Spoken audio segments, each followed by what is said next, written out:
Sing? Right. Yeah. So yeah. Assalamualaikum everyone. Can you hear me, brother? Islamic calling. Yeah, I can hear you. Yeah. So welcome to our hosted live for in a very long while, right? Oh, we just Yeah. started. I thought you were going to do like an intro and then introduce me. Yeah. No, I mean, I just thought that we just might as well just go on live because since this is supposed to be a co-hosting between both of you and I. So yeah.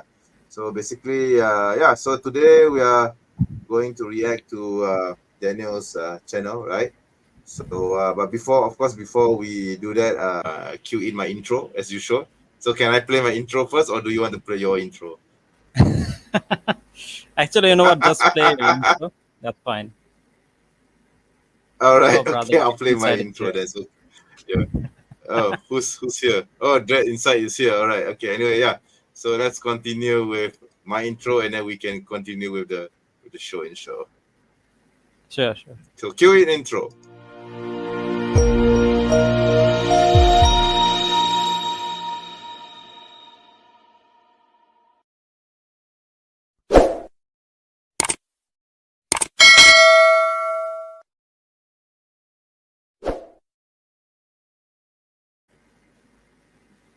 Yep, and we are back. And yeah, so brother Islamic calling. Do you want to say a few things before you open the before you start the video and we react to it?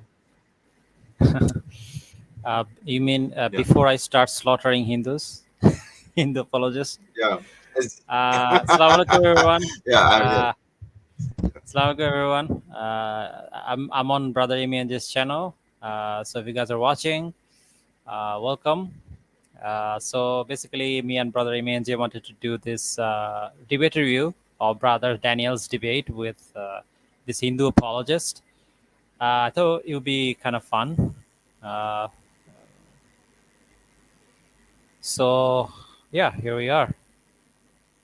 Yep. So Here we yeah, are. Yeah, I don't usually respond to Hindus, but because you asked me so kindly to do the review, so I decided to just go ahead with it. But however, just as a point on to note, I'm not really interested in Hinduism or Hindus.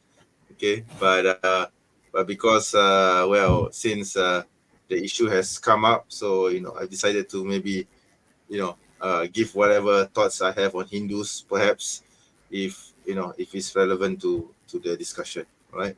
Yeah. oh, it's gonna be a funny one. Trust me. I can already tell. I did my Yeah. prep Honestly, I yesterday, honest, and while yeah, I was doing my honestly, I have research, not I, watched. I realized it's gonna be a funny one. Yeah, yeah. Honestly, I've not watched the debate between Daniel and the Hindu because I'm totally not interested in Hinduism because I feel that Oh, it Hinduism was is hilarious. basically a You should have religion watched of it. You should have watched it. yeah, yeah. It I was mean, I mean, definitely for one me, of Daniel's Hinduism, most yeah, most. yeah, for Daniel me, was at his best, basically. really, yeah, because for me, There's a lot of Hinduism fun is moments. basically the religion of it's a religion of worshiping cows and monkeys. So to me, it's irrelevant to my Semitic thought, so to speak. So, but in any case, I I do mean, realize that in the Christianity subcontinent, is the especially Hindus are. religion of like worshiping Is a- a half naked man. So I mean, it's not that different. it is not that different, but however, because Christianity is much more of a threat in Malaysia, Actually, you know especially. what? So because they are, yeah, Inshallah, so that's inshallah, why in I this focus more on stream, them. Yeah, inshallah, in yeah, this stream, I'll go ahead. explain the similarities between Christianity and Hinduism. If anything, it's kind of interesting the Okay. similarities that are there, especially the philosophical aspect of it. There's a lot of similarities Hmm. there, which is interesting because Christians claim that they are not a pagan religion, but they have a lot of similarities with Hinduism. We'll discuss that, inshallah. I would attribute that to the influences of the Roman the Roman cults and the pagan religions during those times, the mystery religions during the early stage of the Roman Empire and its influence on Christianity. So that is the reason why you see some similarities there.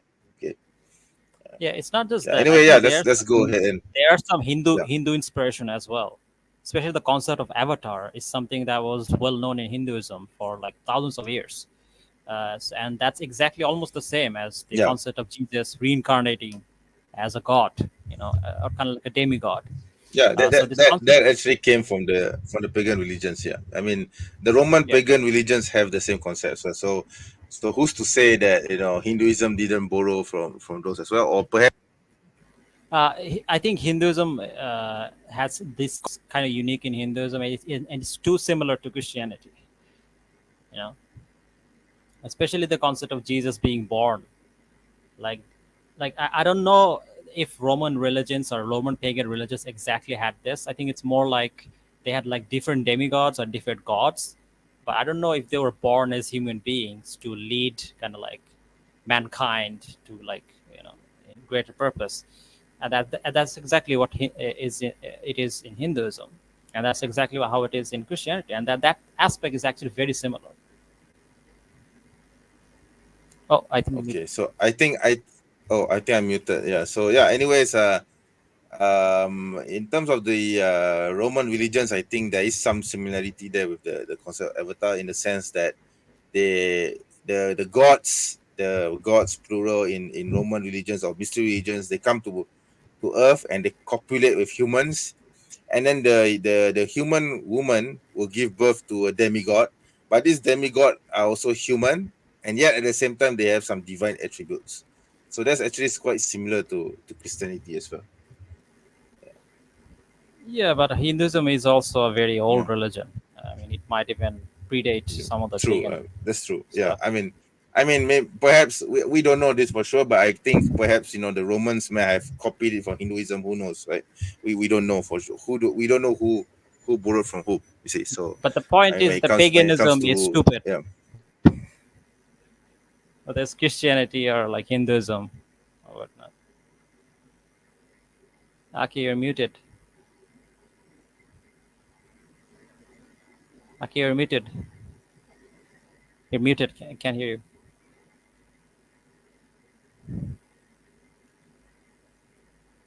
Uh oh. What happened? Am I alone? Brother Dead Inside is here. Uh, oh, not sure what happened. Brother Emianje just went offline for a bit, I think. Oh, he's back. yeah. Sorry, yeah. I think I have some technical issues, right? So anyway, let's just start the show before my internet craps out on me again. Okay. Yeah, yeah. Let's Can get you share the started. video? Also, it's a long debate, so let's just get started, inshallah. Yeah, yeah, of course. Yeah. Can you share the video? Oh, you want me to share it? Okay. Yeah, yeah, please Uh, do. Yeah. all right. By the way, there are Let's. 5 viewers watching this live stream now. Wow. Oh, nice. 5 viewers, man. Assalamualaikum, everyone. Yeah, that's cool, isn't By the it? way, But no one, subscribe to Brother Amy in but this no one channel and is subscribe to Islamic Calling. Let me find it. subscribe to both our channels. There's nothing stopping you from subscribing to both, right? Yeah. Yeah, okay. Here we go. Uh, can I share? Okay, I'm sharing. All Yeah, right, please share share. it. All right. Okay, I Yeah, can just see shared. it. All Can you right. share? Yeah, it's shared. All right. So I think this is Brother Daniel putting some. So we should just start with like Daniel's opening, right? Yeah, please do. Yeah. Okay. Let's speed it up. Uh, how By the way, fast I do hope you this want? is not going to take too long. It is a bit long debate, so it's just we Yeah, can skip some of it. yeah, I think we don't have to go to the Q&A section. Like we just can Definitely go right not. up We until can go the through the end main of the debate back and forth, and then we can end it. I think it's like two yeah, that's hours or right. Yeah. something. Oh my All god, right. 2 hours of Hindu stuff. Okay. It's funny. It's funny, bro. All right, let's All start right. it. I'll take your word for it. Let's Here we go go. ahead. Thank you guys for your patience. I'm going to jump into it. 3, 2, 1. Ready, set, here I go. Hey, everybody. Today we're debating Hinduism versus Islam's treatment of women, and we are starting right now with Daniel's opening statement. Thanks so much for being with us, Daniel. The floor is all yours for your opening. Okay, let me just share my screen first, and don't start the clock because I think I'm gonna cut it close. Hold on.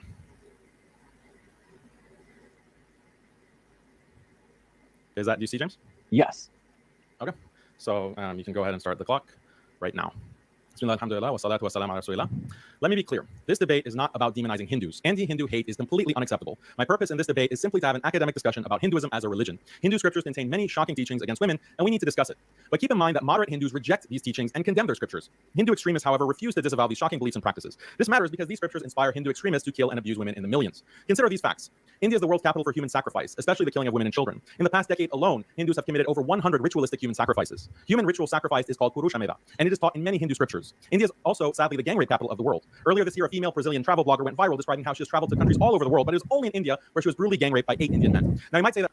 Yeah. Did you hear about this incident that happened in India? Yes, I know. I know about this incident. Yeah, there was this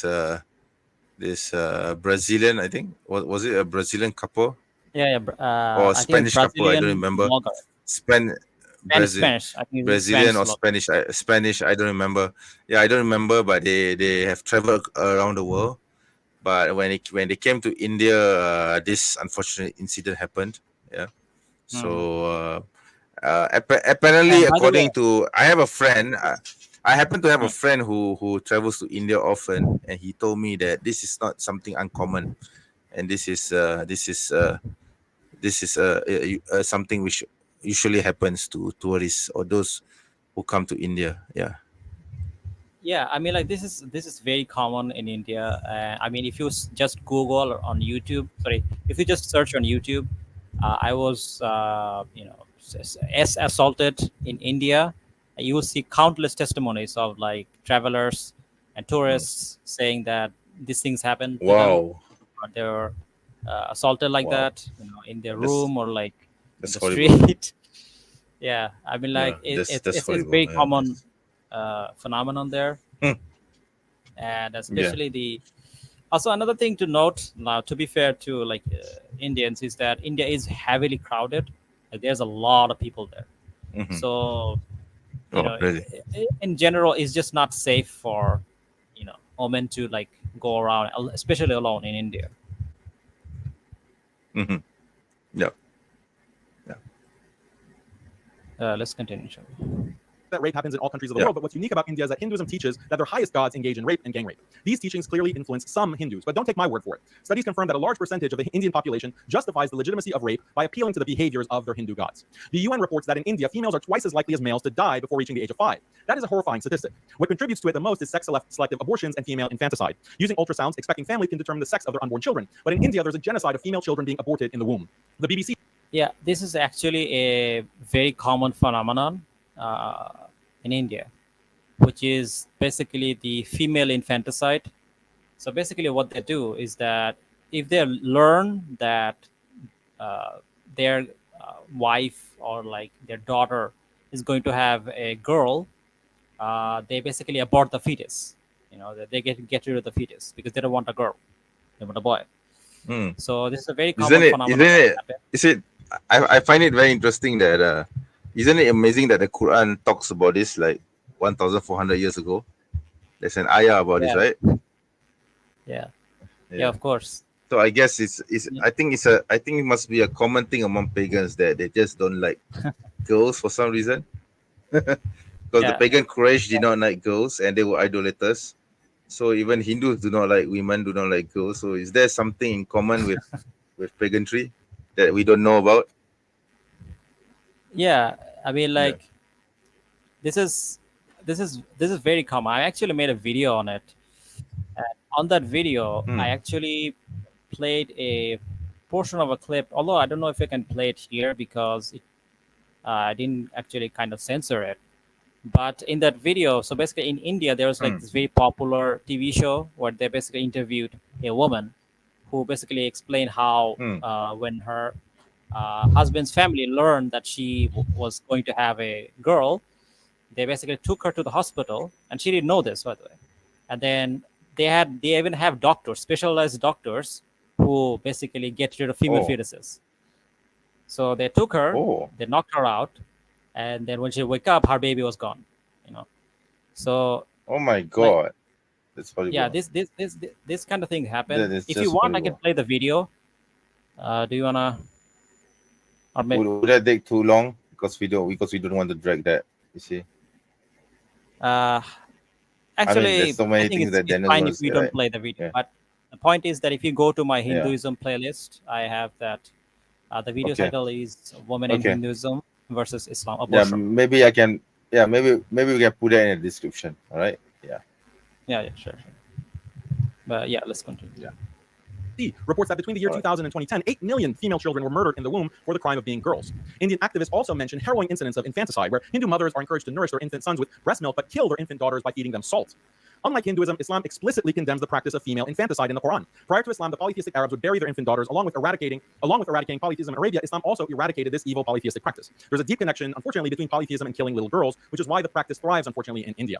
Before going further, let's outline the history of Hinduism. Hinduism began to emerge in northern India around 1500 BCE. Traditional Hinduism is based largely on Sanskrit scriptures. The oldest and most important scriptures are known as the Vedas, or Shruti texts. It's believed that the Vedas are based on supernatural knowledge revealed to ancient Hindu sages known as rishis. The Vedas are a giant compilation of many different texts revealed to many different sages over a long period of time.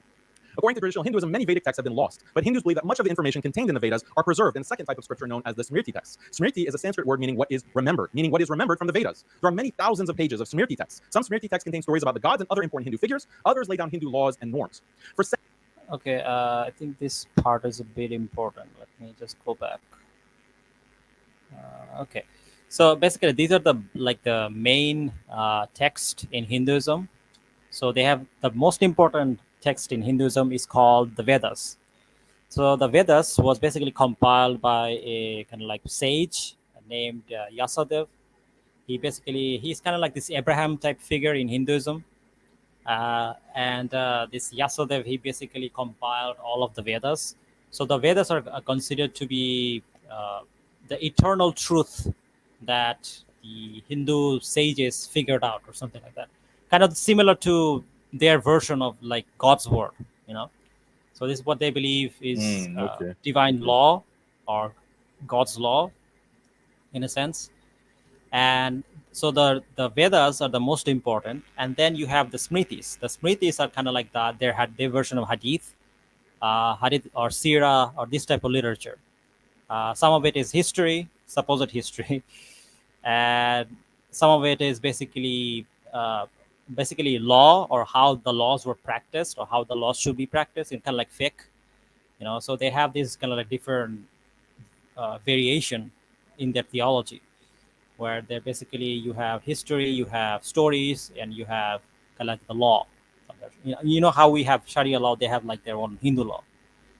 So these are kind of like different versions of it.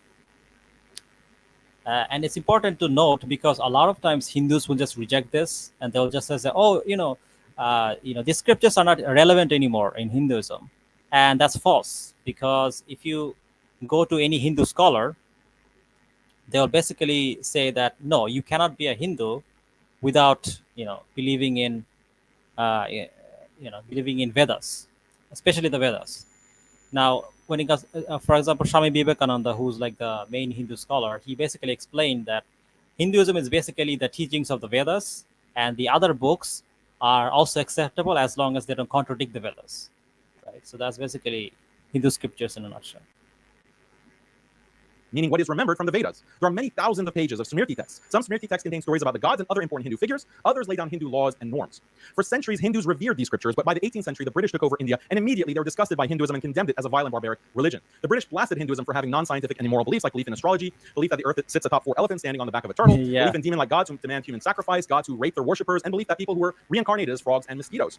The British also argued that Hinduism was full of immoral practices that violated liberal human rights and common decency. Practices like the caste system, slavery, ritual sex with dead horses, cannibalism, burning widows, widows and prostituting children in temples. In reaction to the British challenge, many Hindus abandoned their religion. Other Hindus tried to defend their religion, but they didn't do this by doubling down on traditional Hinduism. Instead, they took the route of throwing most of traditional Hinduism in the trash. By doing this, they created a radical new understanding of Hinduism designed to satisfy white British sensibilities. This British-approved understanding of Hinduism is called Neo-Hinduism. Early reformist Hindus include Ramahan Roy, Swami Dayananda, and Debendranath Tagore, figures associated with the Brahmo Samaj and Arya Samaj movements. These figures broke from traditional Hinduism by denying the infallibility of the Smriti texts and permitting Hindus to reject these texts, either partially or fully. Now, Hindu reformers did believe scripture contains some wisdom, but individuals have the freedom to reject scriptures if they read something absurd or immoral. Now, we might ask, absurd and immoral according to whom? Well, the white colonizer, of course. The modern Hindu has internalized the morality of the white colonizer and can only see his own religion through British eyes. Now, if Hindus rejected most of their scriptures, then what really remains of Hinduism? Hinduism had to be completely reformulated. This is actually true. I mean, like, this is true in both Christianity and Hinduism, I think. Like, if you ask a Christian, like, do you accept apostasy law? They'll say that no, it has nothing to do with Christianity. All these people, David Wood. Yeah, they say it's the Old Testament. Yeah, they say it's the Old Testament, and therefore Old Testament has been changed in the form of Christ, so they don't need to follow. They don't need to follow the Old Testament. They just need to follow Christ, according to them. Yeah, it's the same in Hinduism. So basically, they'll say that we don't have to follow the text. We just have to follow the dharma. Dharma basically means the religion in a spiritual sense, right? So it's the same garbage, same kind of like reformist liberal garbage.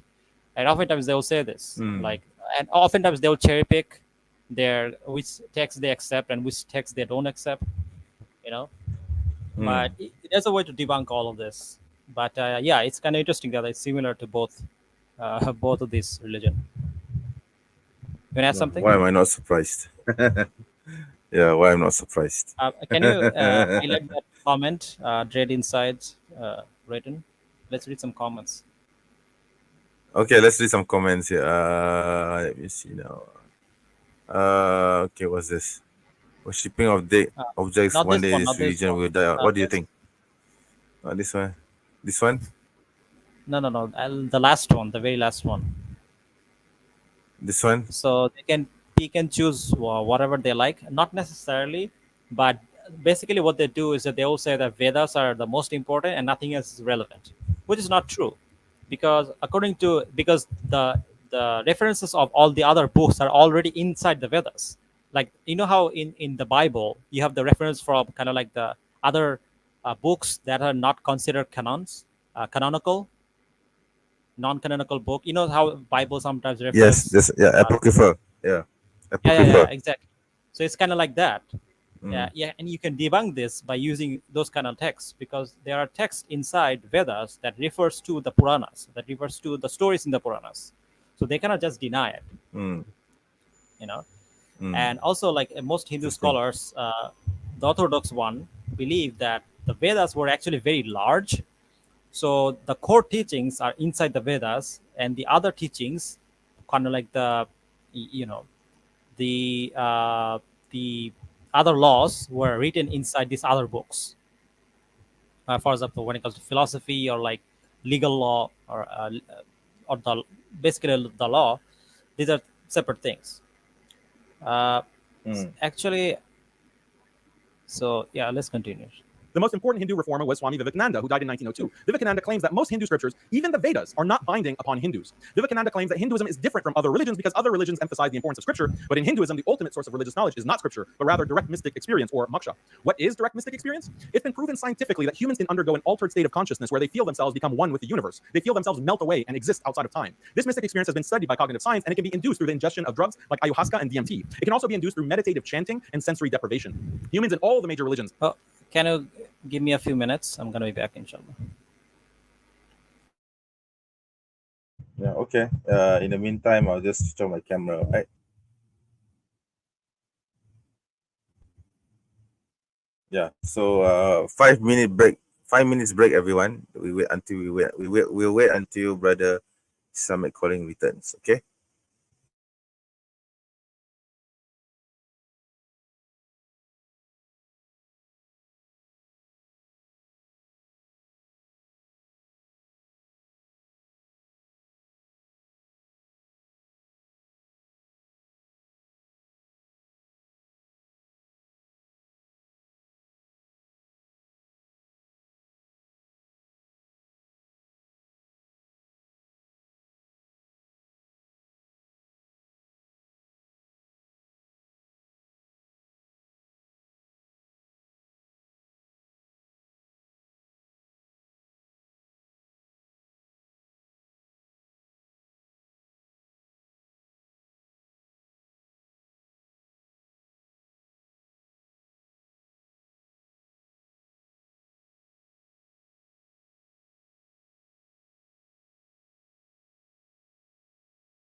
All right, I'm back. You there, bro? Okay, you're back now. Yeah, Yeah, I'm still here. Yeah, I was waiting for you. Yeah, All right. Uh, yeah, yeah. so, yeah, let's continue, inshallah. tend to attribute great spiritual significance to this neurological event. In Sufism, it's called fana. In Buddhism, it's called nirvana. And in Hinduism, it's called merging with Brahman. Vivekananda claims that the Walaikum essence of salam. Hinduism is attaining this mystic experience. Hindu scriptures, according to him, contain suggestions on how to have the experience and walaikum salam. metaphorical descriptions of it. Scripture is just a record of past sages who have had the experience, and each person may use information in the scriptures to attain the experience, but reject them otherwise. This is how Vivekananda radically revises the meaning of Hindu scripture. By contrast, most pre-modern Hindus didn't focus on attaining a mystical experience. They were more concerned with devotional worship of gods, following Hindu law, practicing sacrifice, magic, and astrology. But there is one subsect of pre-modern Hinduism known as Advaita Vedanta, which does focus on mystical experience, and the primary authority is the medieval Hindu scholar Shankara, who's believed to be an incarnated god. To build support for his reforms, Vivekananda tried to back project his neo-Hinduism onto Shankara, Whoa. but he could only do this by Did I making see- two false claims. Did I First, he see claims that Advaita boobs just Vedanta now? Hmm? Did I saw boobs just now?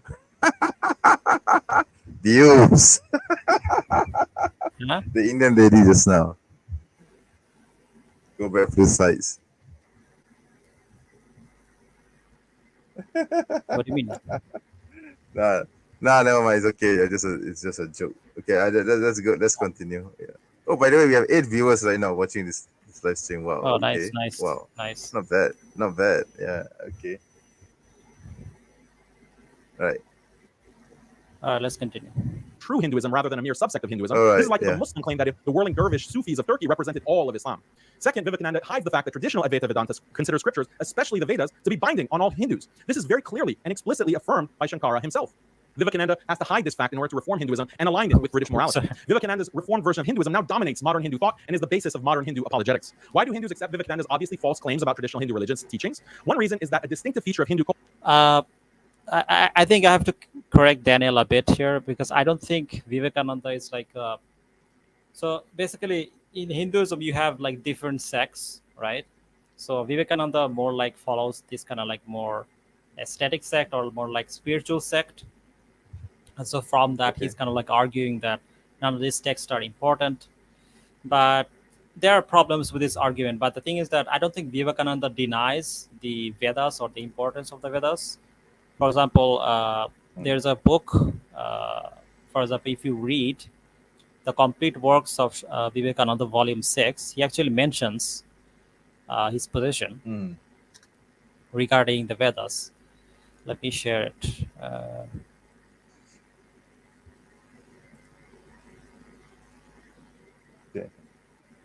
Can you share it? Okay, let me make it bigger. So this is a book by Swami Vivekananda, Complete Works of Swami Vivekananda, Volume 6.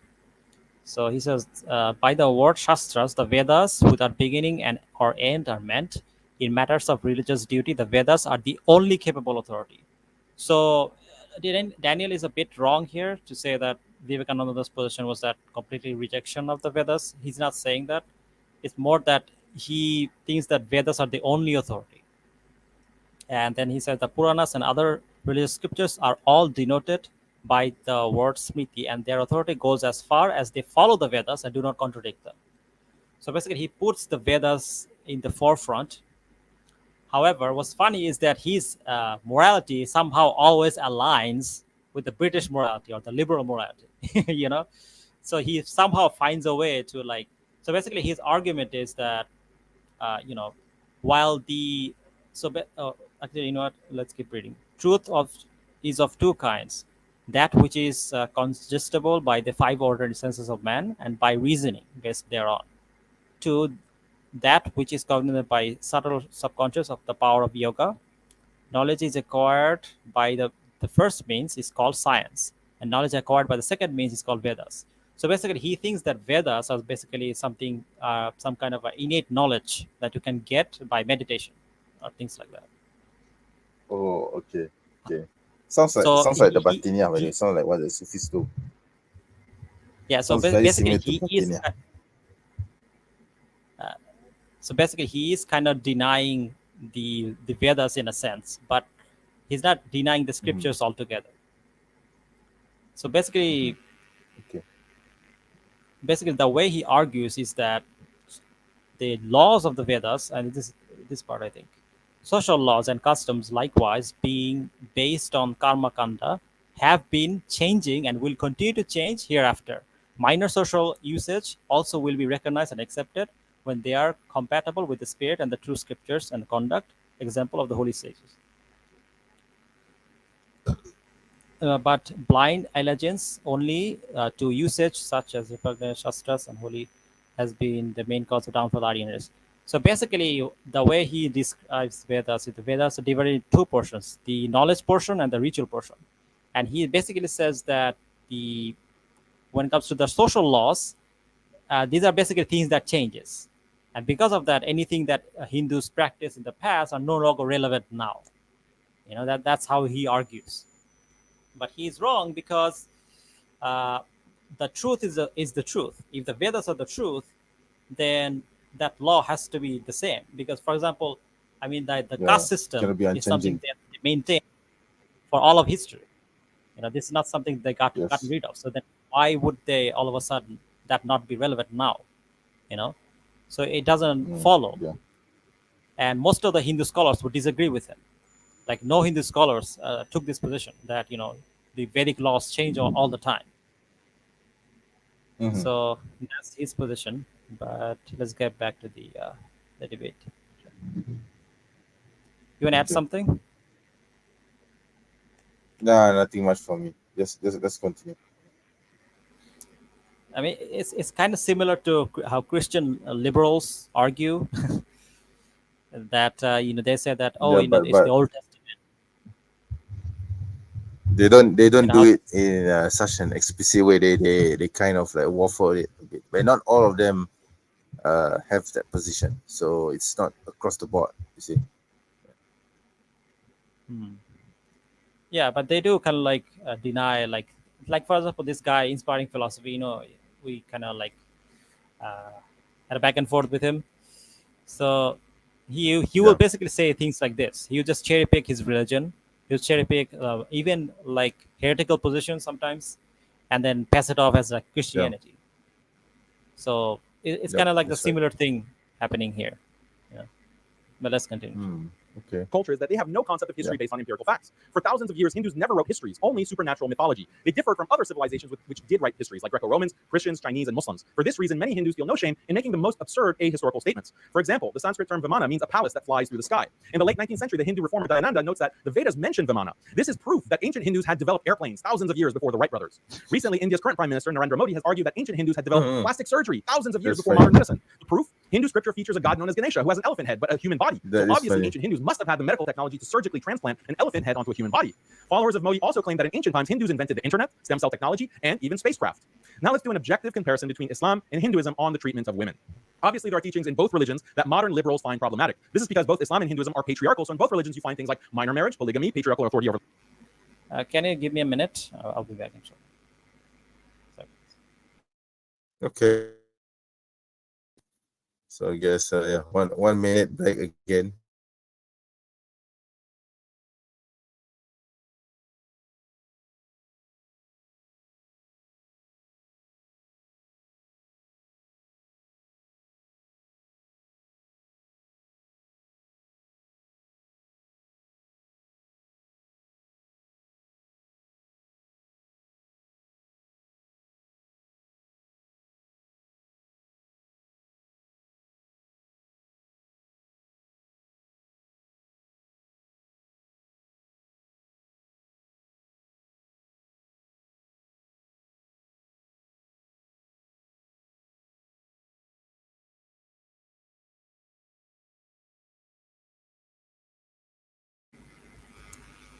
All right, I'm back.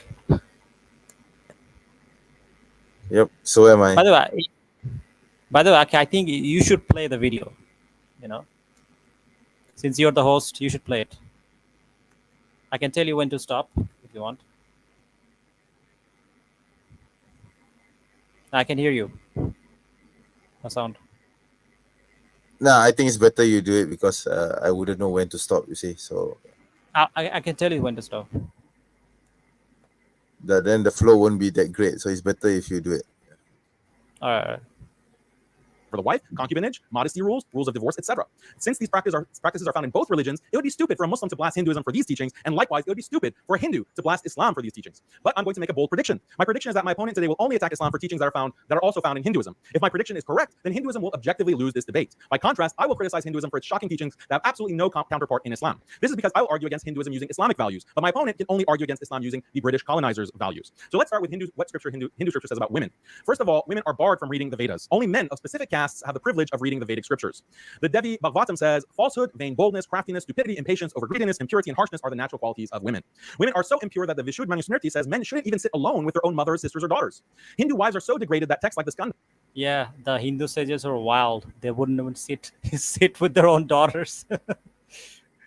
They're like, their own mothers and daughters. Yeah. Oh, that's interesting. They have this very degrading view of women. Huh? Yeah, I mean, like, you have no idea. Mm. Like, the way they describe, like, I have a lot of references. I'll pull up later, inshallah. But like, we'll see. Mm. the Purana advise wives to Okay. worship their husbands as gods, to wash their husbands' feet, and then drink the bathwater. Hindu women are also supposed to worship their husbands. Not only do they worship their husbands, they also engage in worshiping the penises of male gods like Shiva. In Hindu temples, Hindu women worship stone penises called shivlings by rubbing them and pouring milk on them. This is true. This is true. I made a video on this. If you go to my playlist, there's a video on Shivlinga. Wow. Let me see if I can Okay. pull it up. There Do, is do, genital do they worship. do they still do this, by the way? Do they still do Absolutely. this? Absolutely. Oh, okay. They even debate people Wow. with it.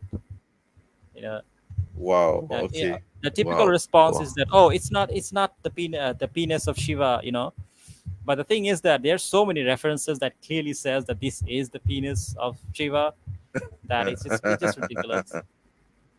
I give all the references. You can check it out in the video.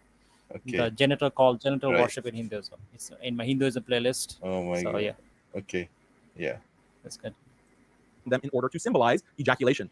Penis worship is so emphasized that Hindus even worship random phallic objects. For example, in the US, a group of Hindus began worshiping a traffic barrier by kissing it and rubbing themselves on it because they thought it was the penis of Shiva. On TikTok, a Hindu family went viral because they started worshiping ice formation. You know how talk that's so funny. Oh my god. Uh, Oh my god. Okay. yeah. Oh no, what's Oh that on the dear. fridge? It's Oh Shiva. He's horny now. Oh my god. All right, that's just too horrible, man. How are they going to? Oh my god, I can't imagine this, man. Okay, never mind. They're pagans. Okay, understood. Yeah. In their freezer that they Yeah, believe let's is Shiva's continue. penis. You can understand why Hinduism is so concerned with the penises of gods when you read the Hindu scriptures that describe the sexual exploits of the gods. For example, the Bhavishya Purana describes how Brahma, Vishnu, and Shiva gang rape a married woman. Skanda Purana describes how Brahma attempted to rape his own daughter. In the Mahabharata, Indra rapes the wife of another sage. Again, in the Skanda Purana, Vishnu disguises himself as a woman's husband in order to rape her. Hindu apologists might claim that these stories are only allegorical, Oh but my allegories still have an impact on followers. If a person believes in Yeah, this is true. Oh my Like, god. there's so Oh my many god. references of like Hindu gods raping, their devotees and whatnot. Like, for example, the one famous incident I can recall is basically an incident. But I have all the references. I can put them in the comment. Okay. Yeah. Yeah. So Sure. basically, Yeah. this incident is basically the Hindu god Vishnu. Basically, he goes to his devotee or a woman who worships him, Okay. disguising as her husband. my Disguised God. as a husband. And I Okay. actually have the reference here. We can read it if you want. This actually sounds very similar to Roman religion because you see you have stories like Zeus going down to earth and then disguising himself as a normal human or disguising as the husband of a woman that he falls in love with, and then he meets that woman and then he has sex with her, and then this woman will give birth to Zeus's son, for example. So it's not just Zeus, it's all the other Roman gods as well. In fact, even in the mystery religions like Mithraism is the same thing as well. You see this as well. So I think this is something very common in paganism, I think. Yeah. Yeah, and this is a very like popular story. Like, you can find it in many different places. So basically, he goes to this woman and like disguised as her husband, and they have sex, and she realized something's not right. you know, something's not right. Something's not right, So huh? then, then the supposed god, comes, changes his figures, and shows that it's not his husband, not her husband, and then she curses him, and then because of the curse, like something happens with him, like this is the kind of stories that you see in Hinduism. My But God. yeah, Okay. My God. Okay. and sacred allegories about gods engaged in rape that will affect his stance on the acceptability of rape. Now let's talk about shocking Hindu rituals. There is the Ashvamedha. This is the fertility ritual described in Shatapatha Brahmana, where a horse is suffocated to death and then the dead horse's penis is placed into the genitals of the queen. I've already mentioned human sacrifice, which is called Purushamedha. Human sacrifice is found in the Shatapatha Brahmana, Yajurveda, and Mahabharata. Another shocking Hindu practice is Devadasi. A Devadasi performs religious dances in the temple and also has sex with people to get money for the temple. This is sacred prostitution, and Hinduism doesn't place an age limit for prostitutes, so even child prostitution is permitted. When the British first came to India, they were shocked to find Hindu temples full of little girl prostitutes. Everyone knows sati, or widow burning. Hindu scriptures encourage a widow to throw herself on her deceased husband's funeral pyre and burn herself to death. Hindu apologists quickly point out that widows are not forced to do sati, they freely choose to do it. But what they conveniently forget to mention is that Hinduism generally prohibits widows from remarrying after their husband's death. So rather than living the rest of their lives in forced celibacy, some Hindu women choose burning to death. Given all these repulsive teachings, how do Hindu apologists respond? What's funny is that Hindus online are constantly attacking Muslims for the non-liberal teachings within the Quran. But when Muslims respond to these attacks by pointing out that Hindu scriptures have far more illiberal teachings, Hindus have a predictable strategy for dodging these critiques. It's so predictable that we can even describe. actually, I found the reference. If you want, we can read it. It's kind of funny. Yeah. Do Let you me. want to share it? Yeah. Let me share it. Yeah, Brother Alham, he made a funny comment here. Luckily, there's no Kratos in Greek myth. Even Have you Hindu played the myth. game before? Yeah, I got God of War. Yeah, God of War. No, he's referring Yeah, to the PS5 game, God of War. yeah. No Kratos, huh? Yeah. Okay, you can read from this portion. Can you read it? Let me share it first. No, I can't see it. It's too small. Can you read it? Yeah, hold on. I can't see it. It's too small. Let me make it bigger. Can you see it now? No, I need to open my glasses to see it.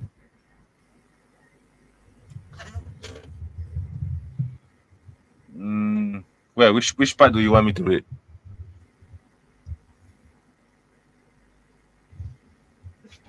Let me.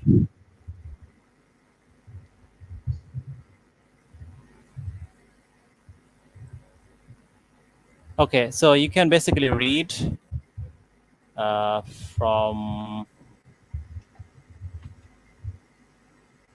here. Okay. Seeing her dear husband before her, she became very glad and washed his feet and shed tears of joy and bowed down to him. Then she, impelled by love, made him take his seat on the beautiful jewel throne, and giving him sweet scented battles with camphor, began to say, "Today my life has been crowned with success, for I am seeing again my Lord returned from battle." Then she cast smiling glances, askance at him, and with her body filled with rapturous joy, lovingly asked him the news of war in sweet words. Okay. What else? Then you can read from here. Okay. When I returned to my home, Siva went back to his Siva Loka, thus saying, "Hari, the Lord of the world, slept and then engaged in sexual intercourse with her." Oh dear. But the chess Surasi, finding this time her experience quite different from what she used to enjoy before, argued all the time with herself, and at last questioned him. Yeah, Okay. read And from then, here. "Who are you, oh magician? By spreading your magic, you have enjoyed me." Meaning rape her, right? "As you have taken my chastity, I will curse you, Bhagavan Narayana, hearing Tulasi's words and being afraid of the curse. Oh, a god is afraid of a curse. Assume his real, assume his real beautiful figure. The Devi then saw the eternal lord of the Devas before her. He was of a deep blue color, like fresh rain clouds. A blue god, you mean like Avatar? With eyes Yeah. like autumnal lotuses and with playful lilas equivalent to tens and tens of millions of love personified and adorned with jewels and ornaments. His face was smiling and gracious. Of course, he would be smiling. He just raped her. And he wore his yellow-colored robe. The love-stricken Tulasi, seeing that lovely form of Vasudeva, immediately fell senseless. And at the very moment regaining consciousness, she began to speak. Yeah. So, oh, this is the part. Oh Lord, thou art like a stone. Thou hast no mercy. By hypocrisy, thou hast destroyed my chastity, my virtue.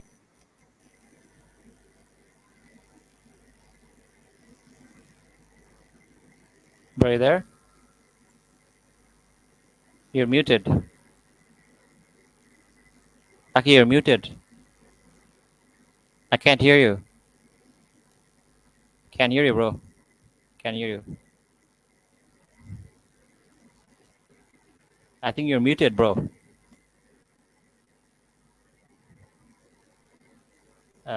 Brother means you're muted. We cannot hear you.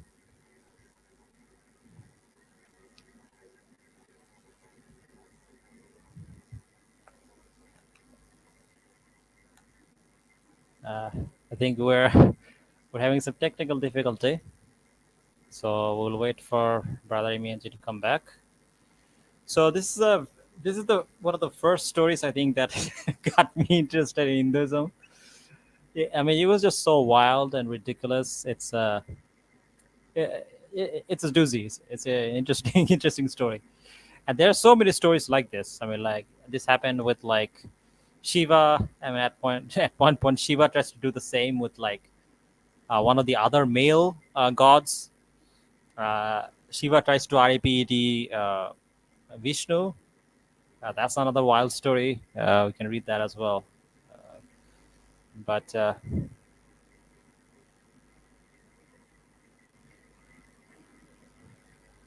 we're there.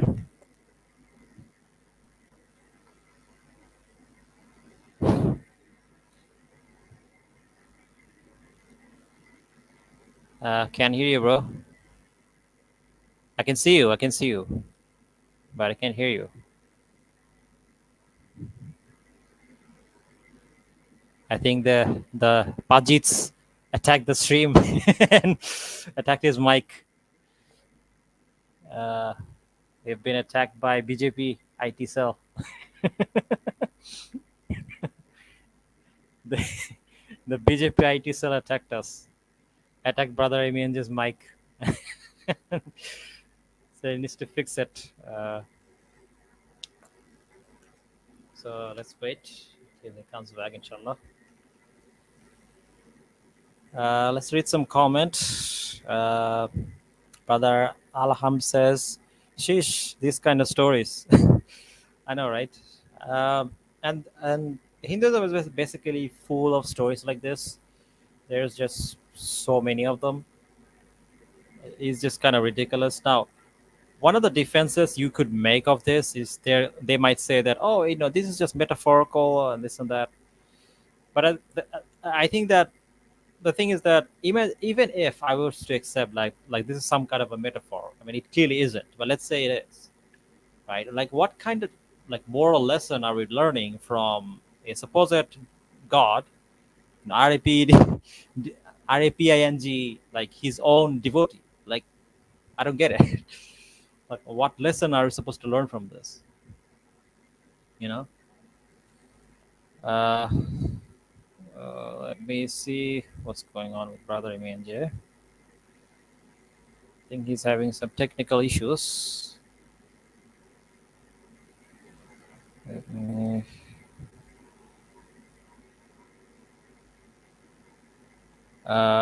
Brother Red Inside says that can't hear me. Let me.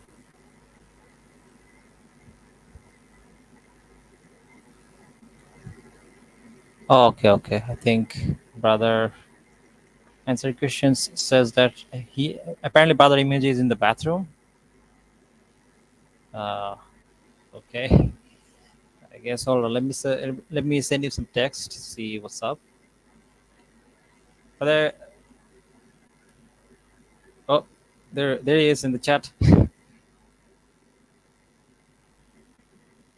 Okay, so basically, Brother Imianje had a technical issue. I think his PC crashed, so he's rebooting now.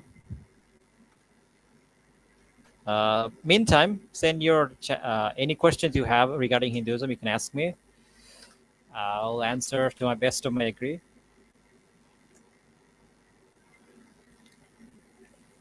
He'll be back, inshallah. Don't worry. Meanwhile, let's watch some. Actually, what? Let me play this. Let me play this clip.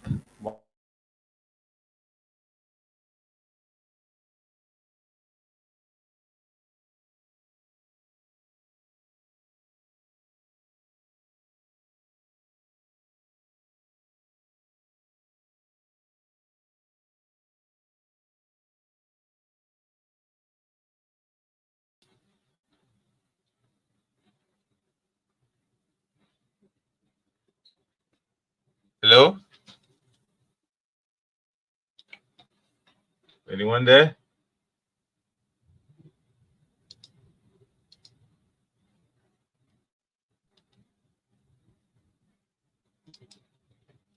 Walaikum salam warahmatullah. By the way, can anyone hear me right now in the chat? I just got back, but now Brother Islamic Calling has disappeared. Oh dear, he's gone now. What's wrong with our stream, man? Someone's attacking our stream and causing all these crashes. Oh my god. Okay, never mind. In the meantime, while we're waiting for Brother Islamic Calling, I'm going to read the chat. All right. Let me see. Brother Siko. Walaikum salam warahmatullah, brother. Oh, Ehtasham is here. Salam alaikum. Good to see you. MENJ, get off PS5. No, my PS5 is starting to do with this problem right now. I think it could be Hindus attacking the channel or something like this, because right now I'm on, but Islamic Calling is off. Just earlier on, Islamic Calling was on, but I was off because my desktop crashed for whatever reason. Okay. Walaikum salam warahmatullah. Yes. Please do more replies to Astro Nabi. Who's Astro Nabi? We can hear you loud. Okay, thank you. Right, that's good. That's good. All right. So I guess yeah, I'm still waiting for Islamic Calling to appear. So he's handling the video. Okay. Because if I were the one handling it, I wouldn't know where to begin or end. I'm gonna message him. Hang on. What happened to you?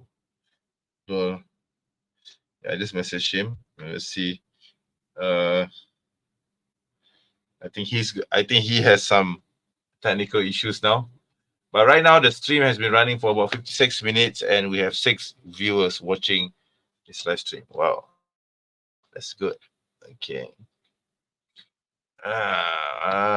He means Nabi Asli. I don't know. Maybe he does, but he didn't say that. He said Asro Nabi, right? Okay. Answering Christians. Yeah. And yeah, how are you again? I know it's you at the Sham. Okay. How's the Sam Shamu bashing going, by the way? Okay, maybe perhaps if you guys don't mind, I want to play this song which I dedicated to Sam Shamoon. if if the brother from Islamic Calling is not going to come on yet, let me see if I could share my thing. Wait, okay. Let's see.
Can anyone hear me now? Yeah, I'm going to bring on a song dedicated only to Hasamo Shamun. Yeah, here you are. Oh, there you are. Oh, that's the song. Okay, let's see whether um everyone can hear it. I'm going to listen to this again.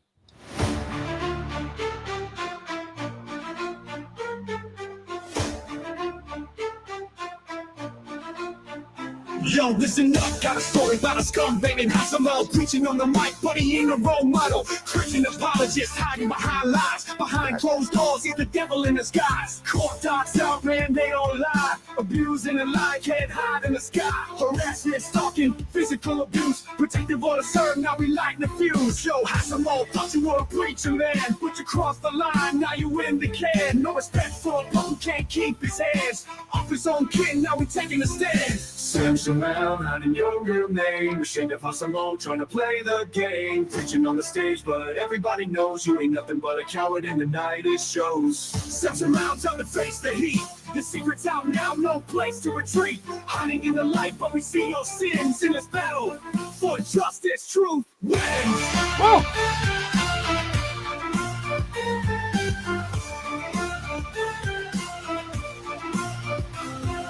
Preaching the vision, talking about submission. Put your twisted mind, got a sick ambition. Using the Bible to justify your might, but we see through the lies, we know what's right.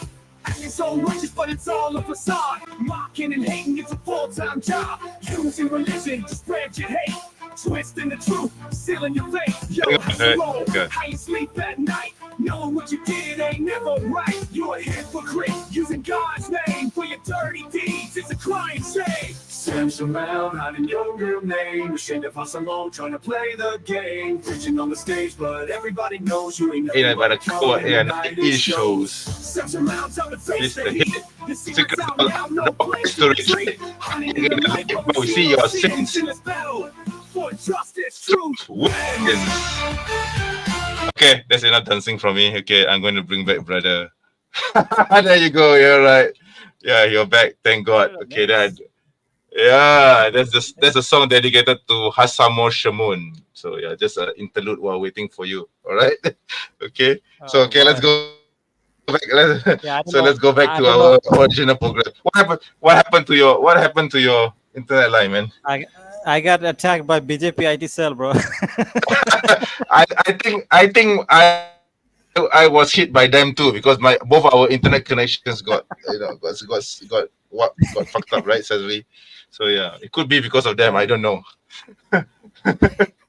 Anyway, let's continue the show with the yeah. Yeah, I mean, like I came Go ahead. back and Yeah. you were like on a concert. I don't know what's going on. No, I was playing a song dedicated to Hassamu Shamun while waiting for you. All right. Oops. Yeah. So yeah, let's. I think since you're back, so let's continue with the show. Then maybe next time I'll play the song in full. All right. Yeah. Yeah. All right, let me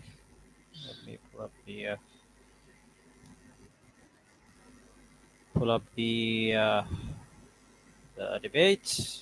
Here we go. All right, let's go. All right. Okay. Please make can you sure share? that your internet doesn't crap. Yeah. Please make sure your internet doesn't drop again. Hopefully it won't. Wait, before you continue, let's read on the comments here. From debate review to song review.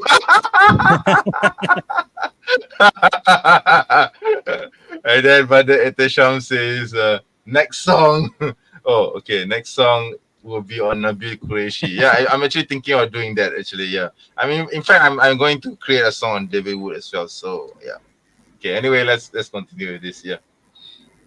Yeah, let's continue. Oh, before I went, I actually wanted to play like a small portion of.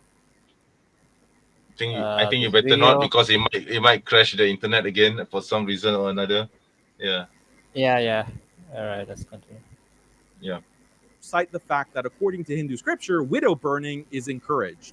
Step 1, the Hindu bot denies such teachings are found in Hindu scripture and demands citations. So you provide the citation, then Hindu bot goes to step 2 and claims the citation is invalid because it's been mistranslated by non-Hindus. So you provide a translation from a Hindu translator until it's undeniable that Smriti text is real. But that doesn't stop the Hindu bot. He moves to step 3 and says he doesn't accept Smriti text. He only accepts Vedas. So in one fell swoop, the Hindu bot refuses to accept the vast majority of Hindu religious texts. But even then, you give citations from the Vedic text. At that point, the Hindu bot switches gears for step 4 and says he does not accept any scriptures, and Hinduism is not like Islam, and scriptures are not important. It's all about Anubhava and mysticism, etc., etc. At this point, the Hindu bot might also engage in creative history making, like saying the caste system was just about meritocratic division of labor, or Hindu women only practice widow burning to prevent getting raped by Muslims. Renowned academics like Audrey Trushka and Mirananda have debunked these revisionist histories as nothing more than cheap Hindu propaganda. This is how the Hindu bot operates, and I predict my Hindu opponent today is going to use many of these steps throughout the debate. I can confidently predict. Yeah, so one of the go-to kind of like responses to whenever you bring something, a reference from like the Puranas or like Smritis, is the, especially when it comes to Puranas, is that they will say that, oh, the Puranas are not relevant, it's not part of Hinduism. Well, there's a very easy way to debunk that, and I think if we watched, let me stop sharing, let me share another video. If you watch the video, it will make it clear that this is absolutely bogus. Mhm. Let me share the video. Here we go. Hopefully, it won't crash. I Here hope we not. go. Yeah.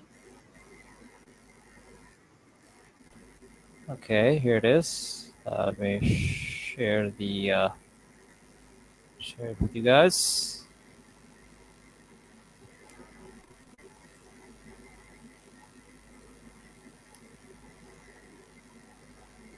Can you see it?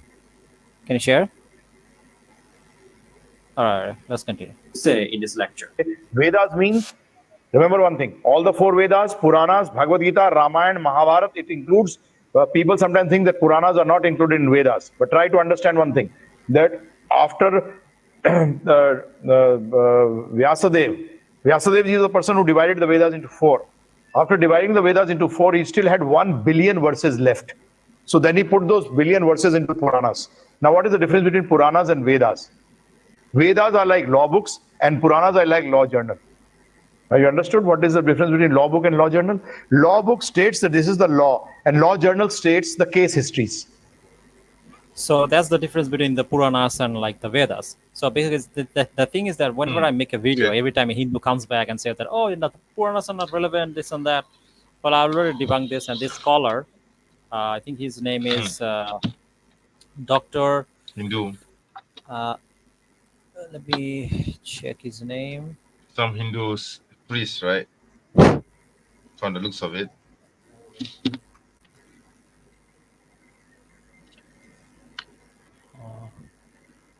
Yeah, I think his name is Vindravan Chandra Das. Okay. Dr. Vindravan Chandra Das. And he's a very well-known scholar of Hinduism. Yeah. Right. So, yeah, so if anyone claims that, the Puranas are not relevant, they're wrong. Okay. But anyway, let's continue, inshallah. Okay. Oh, can you share? Yeah, I'm doing it now. Yeah.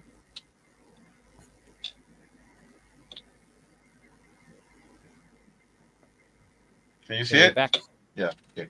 Yeah. All right. Yeah. Sorry, the internet is a bit What slow. happened to your camera? Nah, I'm switching it off for a while because I'm doing something very private here. Oh. Yeah. Yeah. Truth and wisdom. Yes. But in modern times, the Hindu bot is so ashamed of these texts that he's willing to throw it all in the trash just to save himself from embarrassment. This is also why my opponent today won't even show his face. He's too ashamed, unfortunately, of his own religion, and for good reason. Thank you. Thank you very much for that opening. We are going to kick it over to Heated Debates for his opening as well. Let me just change up the screen here. I want to say, folks, if it's your first time here at Modern Day Debate, hope you feel welcome. We are a neutral channel hosting debates on science, religion, and politics, and we welcome people from all walks of life. So if you haven't yet, hit that subscribe button as we have many more debates coming up. And with that, we're going to kick it over to Heated Debates for his opening. Thanks very much for being with us. Heated Debates, the floor is all yours. Thank you, James. Yes, sir. Sir. Sir. It's not showing properly Thank for you, me. sir. Okay, Thank you, sir. It's still in the edit mode. Thank can you type it in very the much, notes, sir. but I can type it. Do not mock me, sir. I just won't keep it this way.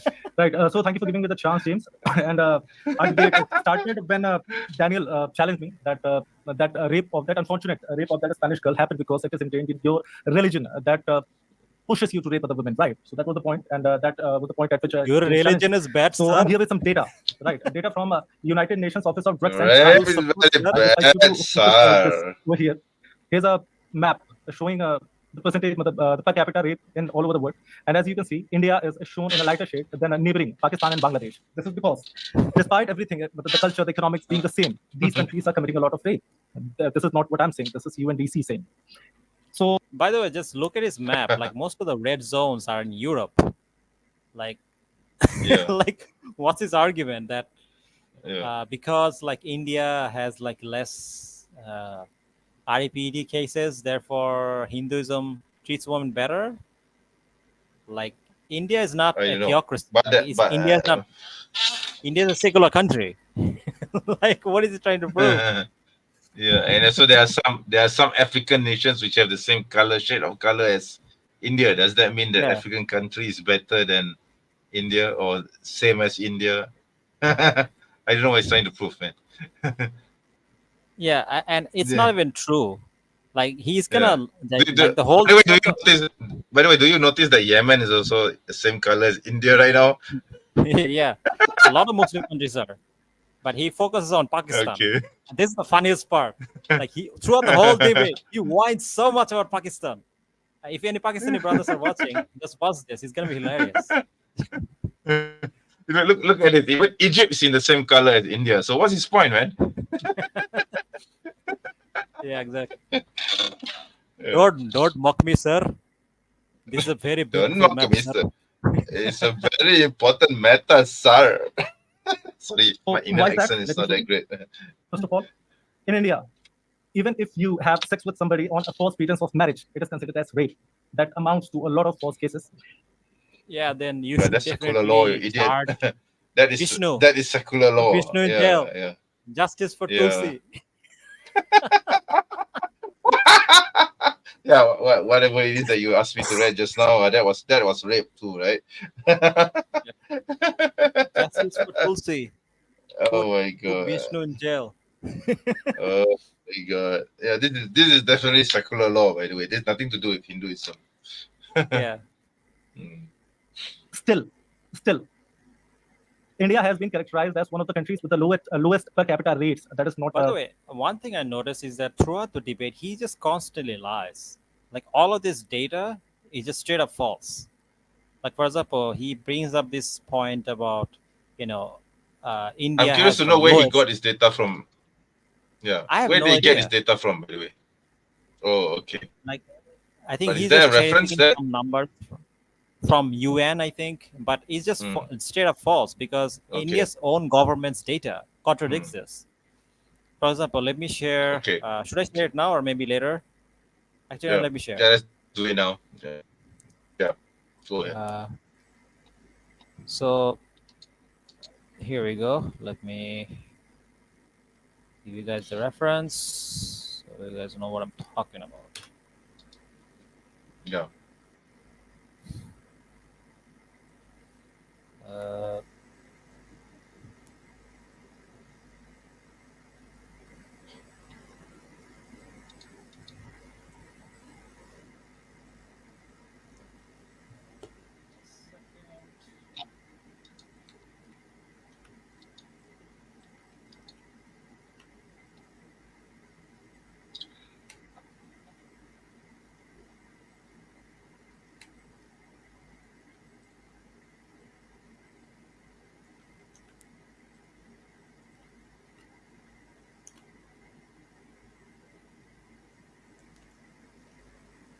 Okay, here we go. Can you see it?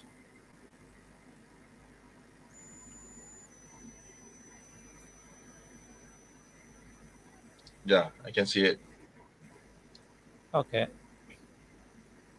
So, in his debate, he says that the RAPET rate is apparently the lowest. That's what he says. And then he actually, you know what? We should let him finish before we present this. Then it'll be kind of clear what he's trying to say. So let's let him finish.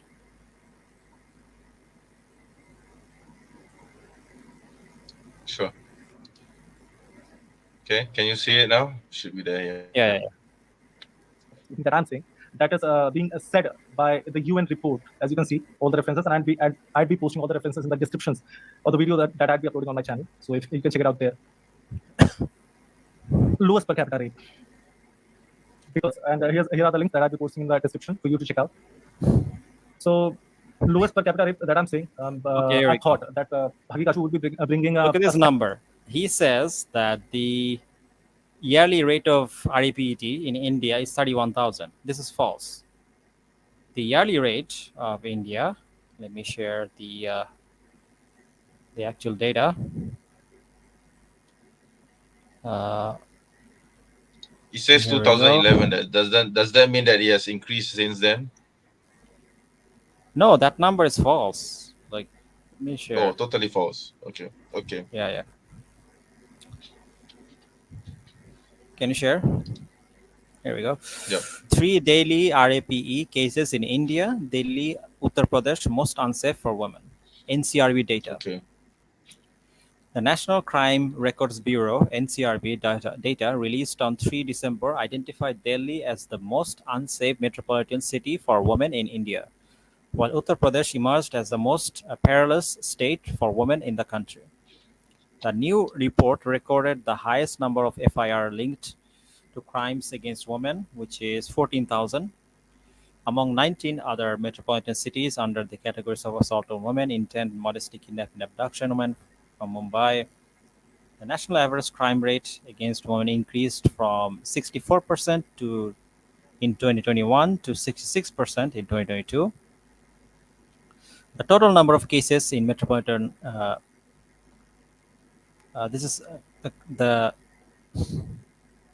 the total number of cases in metropolitan cities increased from 43,000 in 2021 to 48,000 in 2022.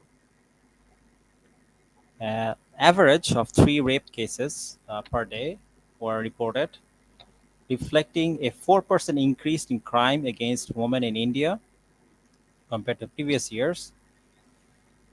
Looking at individual state, Uttar Pradesh topped the list by recording the highest case of crime against. So these are all crime against women, which is near 40,000. So, Okay. so most of this data that he brings up, it doesn't match. Like I don't know where he got his number from, but these numbers are clearly not accurate. I think these are the latest numbers that you showed. The ones that he gave was in 2011, right? So that was like several years ago. It's probably outdated by now. So yeah. So I wouldn't say that he lied. I would say he misrepresented the actual number of cases. He says, oh wait a minute, it says 2021.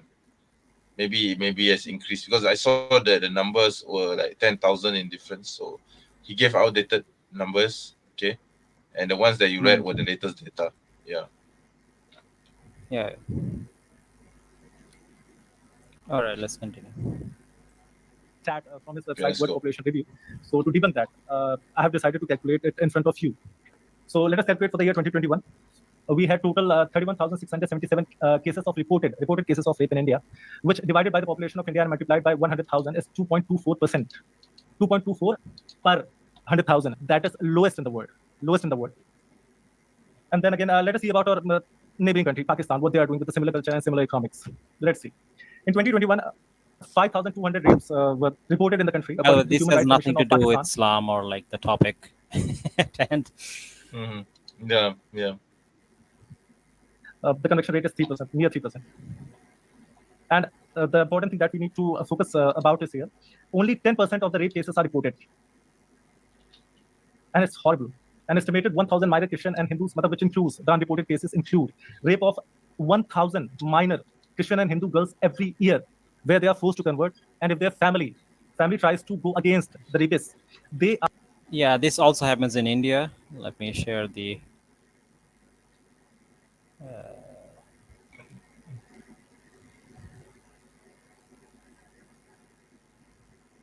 For example, in India, there was countless reported cases of thousands of Christians being converted to Hinduism. For Yeah. example, let me share the article here.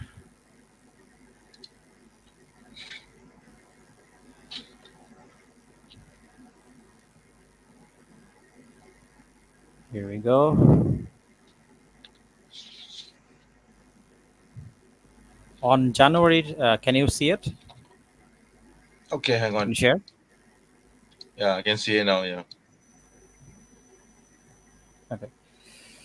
On January 27, in Chattargang, a state in central India, approximately 1,000 Christians were forced to convert to Hinduism. So when it happens in his own country, all of a sudden he doesn't notice it. But when it happens in Pakistan, supposedly, all of a sudden, like he's like outraged. So here basically he's committing the cherry picking fallacy. He's only showing the crimes of Pakistan and ignoring crimes that are happening in his own country, done by Hindu extremists, an ideology he himself follows. So this is interesting. Well, let's continue. Very, very interesting indeed. Yeah. Filed with counter FIRs that they are trying to reconvert their children into Christianity or Hinduism. And they're persecuted. Basically, that is what Don is saying. You can read the whole report that I'll be posting the link again in the description. So let us calculate their rape per capita. It is 52,000, including the non-reported cases. This is absolutely false. Like the number is not 52,000. Not even close. So let me share what the actual number is. Why am I not surprised with this guy? he's falsifying numbers, huh? So according to Dawn, the actual number is only 6,000. Okay. And this has happened in 2023. Let me share the screen.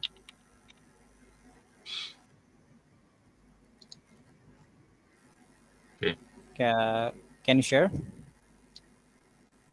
Hang on. Give me a moment. All right. Let me make it a bit bigger so you guys can see. Okay. All So right. this is in a Pakistani news article, Dawn. 10,000 cases of violence against women in 2023. By the way, look at the number. It's only 10,000, where in India we saw it as 50,000, nearly 50,000. My God. Why am I not surprised? So here it is. Up to 6,000 RAP cases were registered in 2023, meaning that one woman was raped every 45 minutes.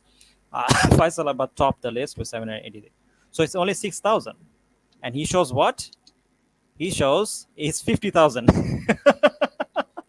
Yeah. Okay. That's crazy. Yeah, he definitely he showed lied it to his as teeth. Yeah. 50,000. Yeah. So where did he get that figure from, right? Yeah. Yeah. That's the question. Now, it's possible that maybe in 2021 it was 50,000, but I doubt it. Because in 2023, how can it go from 6,000 to 50,000? That doesn't make any sense. Yeah, So this is really a unless lie. if there was He's some lying. sort of war, maybe there's I know it doesn't make any it just doesn't make any sense, right? Yeah, it doesn't He's make lying. any sense at all.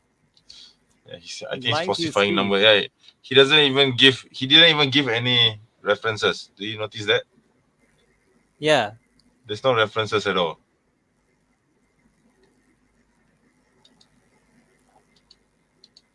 So yeah, let's continue. Divided by Alright. the population of the country, multiplied by 100,000 again, it is 22.25, which is 10 times than India. 10 times. This tiny little country of Pakistan is raping their women and children 10 times more than the entire country of India. All the sources would be provided to you in the description, and you can check them out for yourself. Why? Let me show you some instances. You must remember that a TikToker girl in Pakistan who was celebrating the Independence Day. Why is he so upset at Pakistan as if only rapes happen in Pakistan? What about other countries? Basically, he It's just all about commits this Pakistan. red herring fallacy, Yeah. where he just whines about Pakistan. That has nothing to do with the topic at hand. Like the topic is Islam Okay. versus Hinduism. Like does Islam? Why it's not India versus Pakistan, right? It's Hinduism versus I mean it's basically Hinduism versus Islam, not India versus Pakistan. So and Daniel is not Pakistani, so why does this even concern him? Actually, you know what? I have some numbers from DW, Hmm. and let me share this. All right.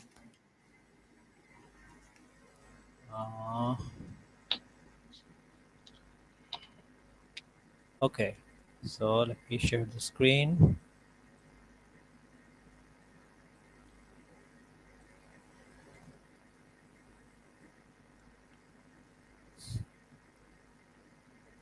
So here, this is a report from DW. This is from, I believe, 2024 actually. So this is very recent. This very new one. An average of nearly 90 women rapes a day were reported in India in 2022. Now let's do some basic calculation. Basic calculation. Why am I not surprised? Why am I not So surprised? 90, 365 days, that would be 30,000. 30,000, and Okay. in Pakistan it's only 6,000. Yeah, You know? it's totally different, right? Yeah. It's totally different. Man.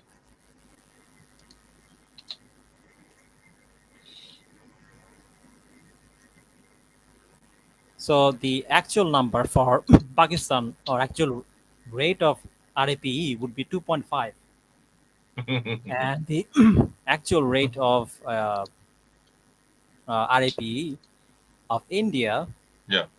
would be, if you divide, like how much population they have, like 1.4 billion. Let Yeah. me, Million or billion? I think it's billion. Oh, billion, huh? I think we can just Google census for India. Latest census for India.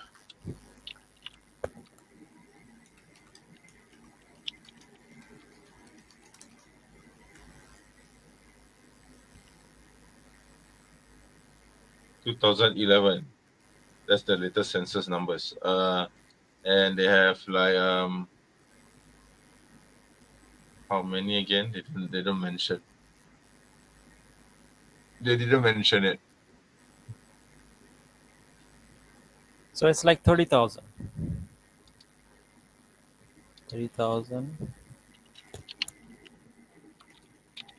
Hmm.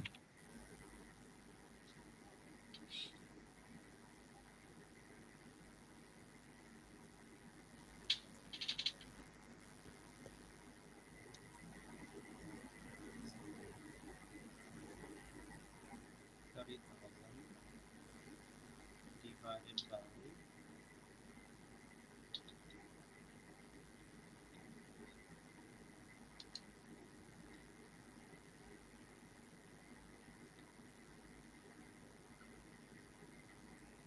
1,441,000,000.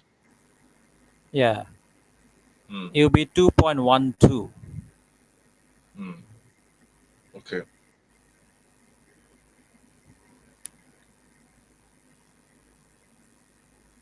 And the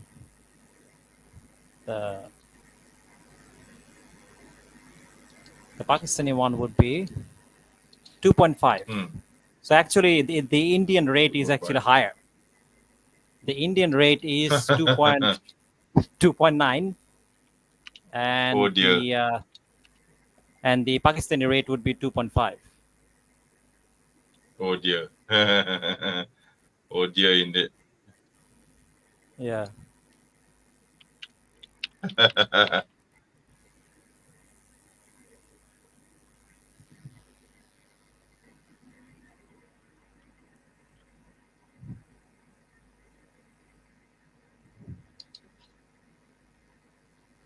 But either way, there's not that much difference in terms Hmm. of the rate of this happening, because Hmm.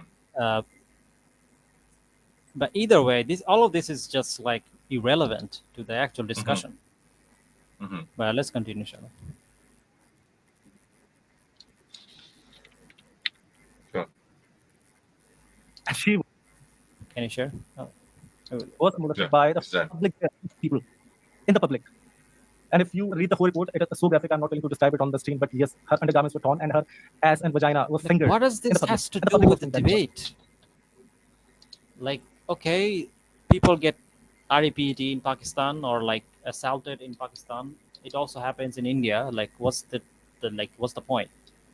So I think his argument is, oh, because like bad things happens in Pakistan, therefore,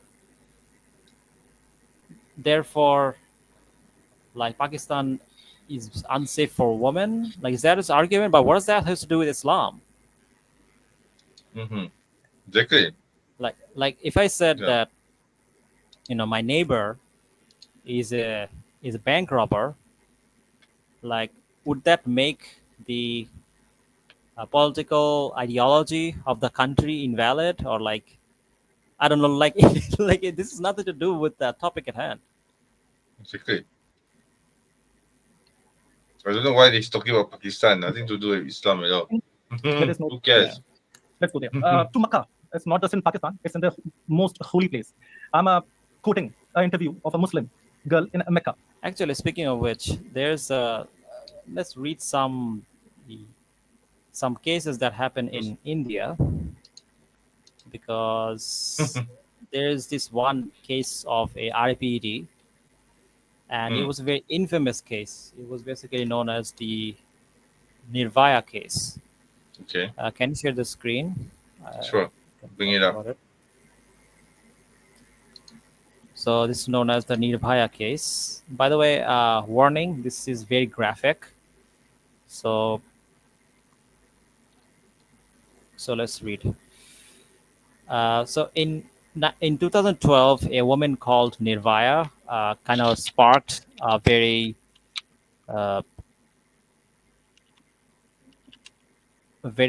massive protest because of her RAP case. So this is what happened in December 16.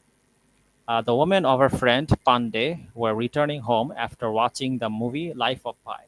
On the night of the December 16, 2012, they boarded an off-duty charter bus at Morika bus stand, in which there were 6 other men, including the bus driver. The bus started moving in an off-road direction. The man shut off the doors of the vehicle, suspecting something wrong. When Pandey raised an objection, he was shouted down and scuffle broke out as the men who were drunks started molesting her. Her friend was knocked down with a rod, and the man dragged her to the back of the bus. And you get the gist. And immediately, gang RAPD for over an hour. As she fought back, one of the juvenile attackers inserted an iron rod into her private parts, pulling and ripping her intestines apart. The bus driver drove all over Delhi while this was happening. After the attack, both of them were thrown out of the bus to die at the side of the road. The two were found half dead by the passerby, who informed the Delhi police. She was taken to the Safardang hospital, where doctors found she had only 5% of her intestine left inside her body. Oh shit! This is horrible, man. It's horrible, man. It's really horrible. Yeah, it's absolutely disgusting, and this is something that basically made the headlines, and a lot of there's a lot of protest that took place. See, when it comes to Hindu Bhakts and this kind of like Hindu extremist, what they'll do is that they'll try to highlight and make themselves look like the victim, and make Pakistan look like the worst country in the world, or Muslim countries the worst countries in the Why world. Pakistan, right? There's so many Muslim countries that there's like hundreds. That's what they argue. That's what they try to argue. So when they Yeah, try to but argue that, why Pakistan specifically? yeah, exactly. That's the They point. try to argue that Actually, I kind of find it strange that they don't mention Bangladesh, right? Because Bangladesh is just next door as well. yeah, I mean, like, I mean, if you look at the simple rate of RPD, I think Bangladesh has like 500 per year. By the way, it's bad regardless of where it happens. Yeah, But I the know. point is Yeah, that of course. in Bangladesh, the rate is, I think, 500. But In still Pakistan, very I think low. it's 6,000, and It's- in India, it's 31,000. So if you look at sheer So, numbers, yeah. the highest number of RPD is happening in India, right? Yes. Like it Yes. doesn't matter like the rates of how it's happening. It doesn't matter. What matters is that Yeah. we're seeing in terms of crime, more crimes are happening in India. Oh, that's So the if you're a brother. cop, Walaikum salam. Walaikum salam, bro. So if you're a cop, your job should be to focus on India because that's the place where the most amount of crimes are happening, right?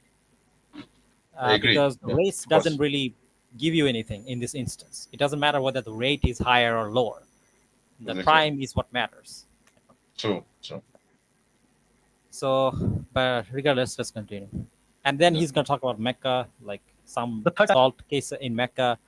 Now, Yeah, some imagine if I silly argued that because this kind of like 30,000 RPD cases happen in India, therefore all of Indians are RP, rapists. Like this kind. Would he accept that argument? Of course not. He will No, call of me course not. Hindu-phobic. He will say like I'm against Hinduism, and the funny thing is that he's not really understanding the point that Daniel is making.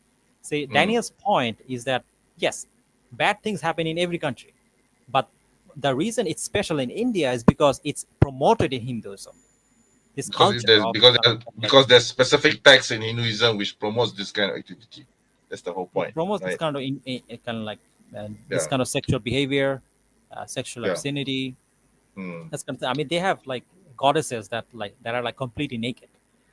And what do you expect to happen in a country like that? You know, Exactly. I remember going to the airport, and they had like the full-blown nudity there, full-blown nudity of Seriously? like their naked Serious? gods.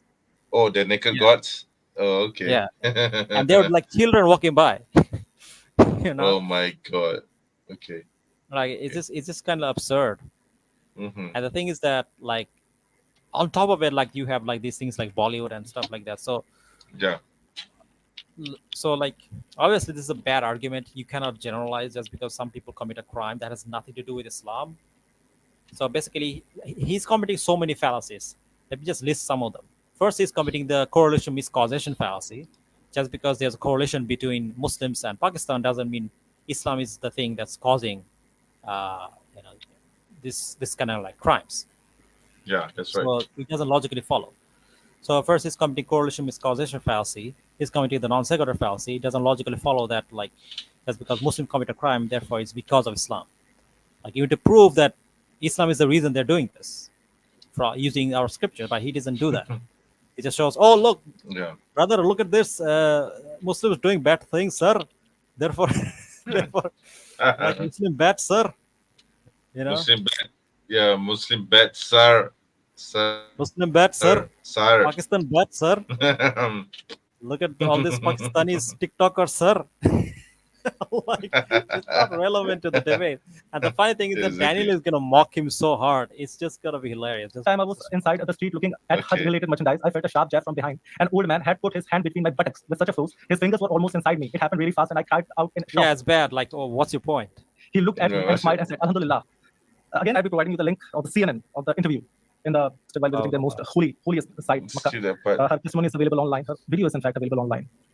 So, why India with a population of 1.41 billion is having the lowest per capita rate in the world? One of the lowest per capita rates. It's not having the lowest per capita rate. It's having the highest. I mean, like it has like 30,000 RPD cases, where in Pakistan you only have 6,000 RPD cases, and he doesn't look at the actual number; he looks at the rates. Because Brother Musab comments, he said Hindus think that Pakistan equals to Islam. Yeah, I think that's true. Yeah, I think it's true. yeah, Yeah, I exactly. think that's what they think. Yeah. Another one. Yeah. Sir, Pakistan Islam power, sir. Sir, look at Pakistan, sir. Actually, you know what? I have a very funny video that I want to show you. It's actually Okay. from my own video that I made regarding Hindu scripture. There's this story of Shiva, looking at this other man, actually not even a woman, and he Okay. got so aroused that he chases her. Like, let me just play that. Okay. I think it's here, right here. Go ahead. It's on my playlist. It's on my very first video. I think that video has like 50,000 subscriber now. Oh, So, that's consider very views. good. Very amazing, sir. You're doing very well, sir. Let me find it. Here we go. So it's my scientific error video. I did an Okay. animation. Right. Here we go. Can you find it? One. Let me Okay. let me share the. Okay. Can you share?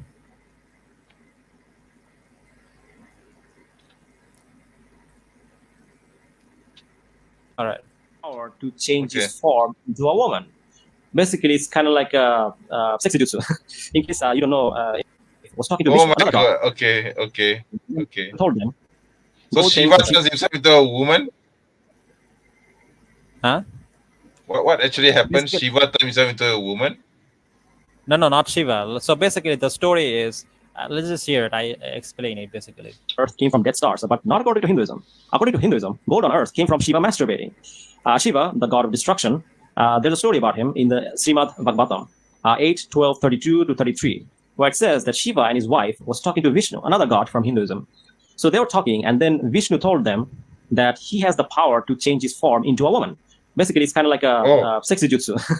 In case you don't know, Sexy no it's jutsu. a jutsu that this anime Yeah. character Naruto uses. Naruto. Yeah, before people Naruto. die. I know. I know. So he that has the power to jutsu. change his form into a woman, to transform into a woman.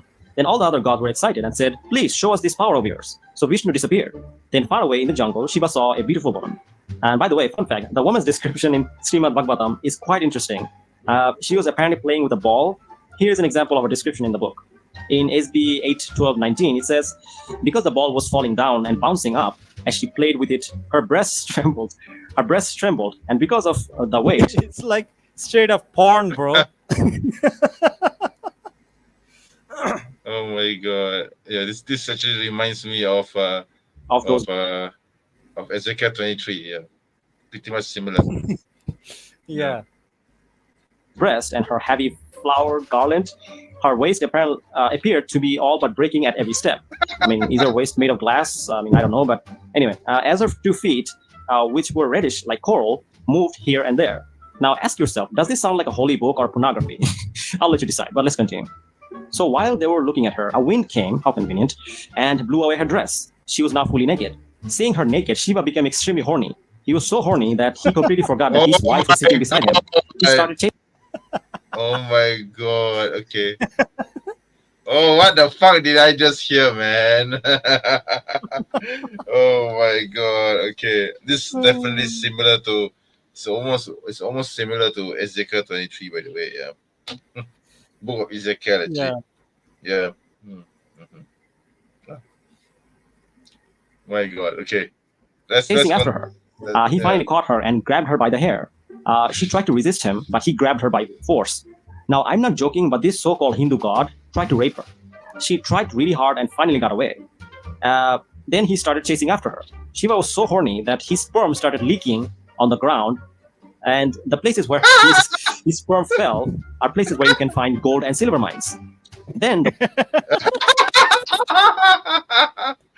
Oh my god. Okay. Wow, what a horny god you have there. Oh my god. Okay. By the way, if you want the reference, I have the full reference in the pinned comment. It's in Srimad yeah. Bhagavatam, and I'll also Okay. give the reference to Brother Amy and Jay. You guys can read it. Yeah. Can I'm we not spare kidding. the This is exactly okay. as the story is. can we is spare the details and go back to Daniel's video because this is making me sick. Too much Yeah. porn, bro. TMI, bro. TMI. Too much info, bro. Oh my god. Okay. let's go Now, back the, to the reason I bring it up is because he's saying that Ramayana teaches us to respect women. Really? Just like how Shiva was respecting this kind of like transgender Vishnu, like trying to RIPing her. Vishnu became a woman and everyone was chasing after him. Her, Yeah. him, her. That's the point I mean, of the like, story. Oh my god. Yeah, I mean, like, it's not even that it was a woman. It was like a man, Just Yeah, like he transformed himself into a woman, right? Yeah. Oh my yeah, god. full on Okay. LGBT. Hinduism is broke. Woke, man. It's super woke. Okay. Bro. So that means Hindus actually support transgenderism, actually, right? Because they Yeah. can Actually, they have a freely change transgender sex. god. They do? Yeah, They do? it's like a Hindu prince who cut off his own What? peanuts. Oh, what's the name of this god? I don't know the exact name, but they have like they do have like a transgender god, Okay. and Never it's mind. just like it's wild, bro. It's wild. See, this is the Oh reason my god. I started making videos on Hinduism. It's just hilarious. Okay. Like if you don't care This about is anything pure about comedy Hinduism, gold, man. at least do it for the comedy. This is pure. Do it for the comedy. This is comedy gold. Yeah, yeah. Transgender Hindu god. Yeah, I'm just going. And that's why I'm just I bring going it to. up, because like he's gonna say that, oh, my scriptures teaches me to respect women. No, it doesn't. It definitely doesn't. I'm just reading one. Sorry, I'm just reading one part here. It says there's this guy called Aravan who actually married Krishna after Krishna became a woman. Oh my god! It actually How says is it here. It possible? says here. Yeah. Oh my god. Okay. I am totally I think mind fucked. there's this another god. I am totally His name is mind-fucked. Indra, and I believe Indra used to eat other men's semen. Like I Yo, think there's why? descriptions of it. I don't know. Yo, my god, why? For the love of God, why? I don't know, man. Okay, Like, no, man. it's all stories that I've read. Okay, if Okay, you got okay. the reference, just check out my Hinduism playlist. Okay, no, I think I can't And stomach also any check more out the website any Hindu Vetkabet. stories anymore. By the way, actually, Yeah, check out the yeah. website Vetkabet. It's a Okay. very good website. They expose Hinduism. It's run by brother Solomon Rizvi. He's been doing it for years. Okay. He's excellent. Some excellent articles, very well researched. Definitely check it out. On let's Hinduism? Yeah. It's Okay, like maybe ancillary next. Christianity, but for Hinduism. Okay, maybe you can send that to me after this live stream, right? Yeah. Yeah, sure. All Yeah, right, let's continue, please. Yeah. Let's continue here. But Pakistan, on the other hand, with a similar population, is having the highest per capita rate in the world, because we in India study Ramayana, where a whole clan was demolished just because Ravana tried to get his hands on Sita, a lady which did not belong to him. By the way, regarding Ramayana, so I don't know if you guys know the story of the Ramayana. So in Ramayana, there's this guy who comes and kidnaps this guy's wife, Yeah. Sita, I believe, and her husband. Yeah, we know the story. Ram. That's why Deepavali happened. Yeah. Yeah. Yeah. So her We know the husband story, Ram yeah. tries to rescue her Go by across to killing Sri Lanka everyone to in that kill land. the demon. Yes. Yeah. We know the story, So bro, because this he is what we basically are kills taught in everyone Malaysia. in that Yeah. land. Yeah, everyone Yeah. in that land. Yeah. And Yeah. the thing is that this practice of kidnapping someone and then marrying her is actually allowed in Hinduism. So Ravana actually my didn't do God, anything okay. wrong. And Okay, the reason I know this is because when I was reading Mahabharata, there's a portion Okay. in that book where Okay. basically Krishna tells Okay. one of the protagonists, his name is Arjuna. He tells him that basically Arjuna sees this girl and he likes her, and Krishna, the supposed god, tells him that if you want her, you should kidnap her.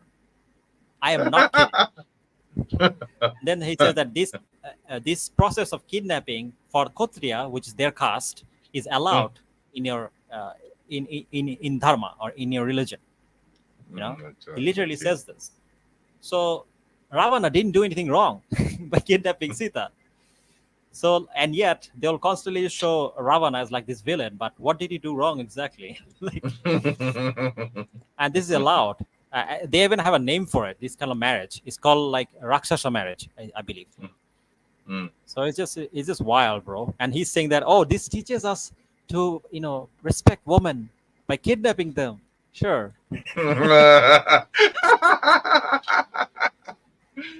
My God. And all this while we've been taught as children, even in Malaysian schools, that Deepavali is because the celebration of light, a celebration of good over evil, because Rama went and rescued his wife Sita from the demon. But usually Ravana is usually cast as a demon. Okay, so and then of course the stories that And happen. you know what's between, interesting yeah. is that Yeah. you know what's interesting is that they show Ravana and like these people or these people in his island as like these black figured demonic Yeah. people. Yeah, But demons. a lot of scholars pointed out that this is actually describing people of Sri Lanka, and people in Sri Lanka are basically dark skinned. It You is. know? Yeah, Okay. and basically it's a very racist depiction of like this kind of like Brahman, light skinned Brahmans, kind of like looking down on this like kind of like low caste, kind of like like Hindus. Yeah, And yeah. this I is think this is another I think it is mentioned that the island that Ravana went to was Sri Lanka anyway. Yeah. yeah. There are some opinions regarding this, Okay. and so yeah.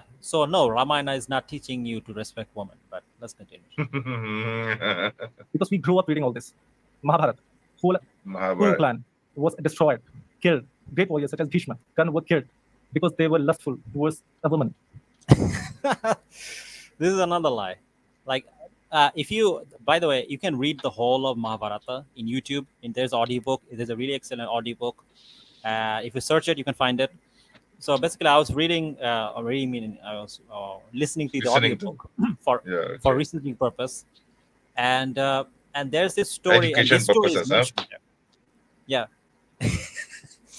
and this story is mentioned there. And what's funny is that he's just lying. That's not what happened.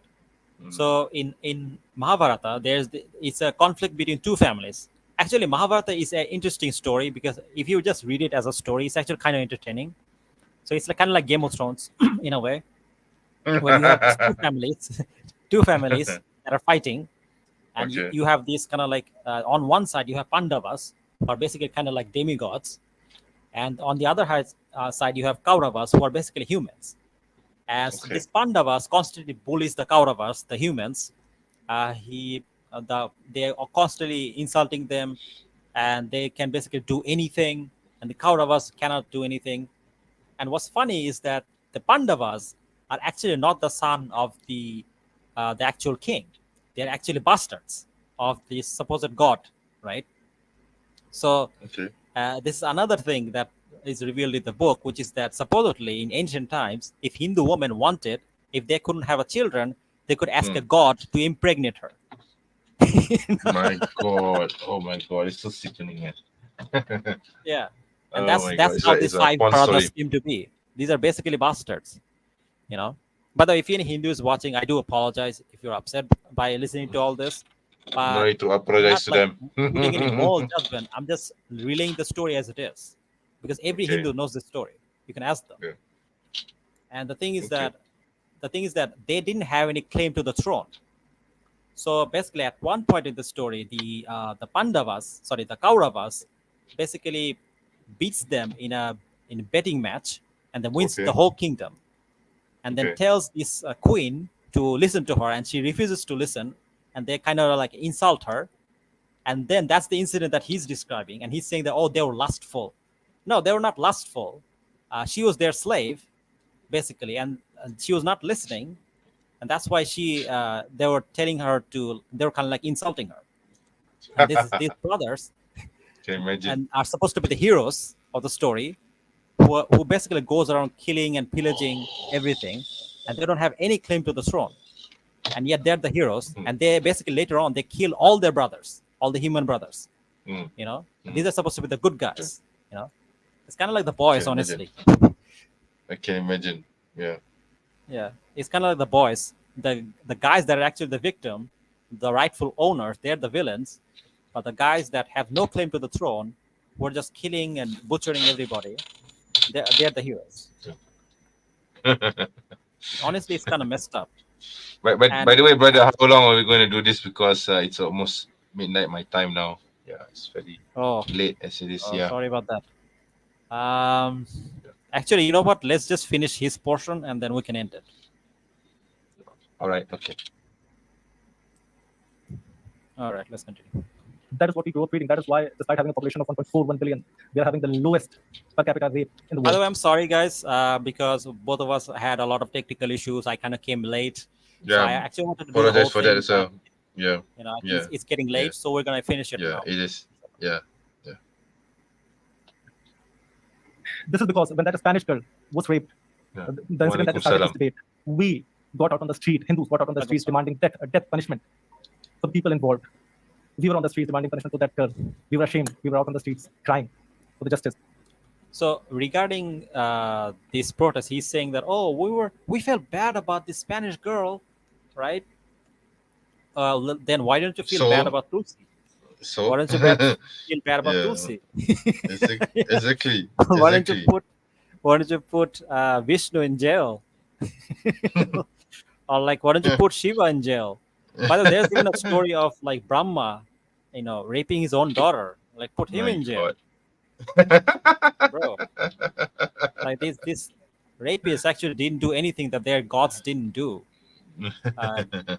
And even in Mahabharata, it is mentioned. What's really disturbs me is that these Hindus, they learn this kind of like absurd morality from this absurd religion, and then they make a whole philosophy out of it, and then they relate with like the Nazis, and now they made a whole ideology that is just like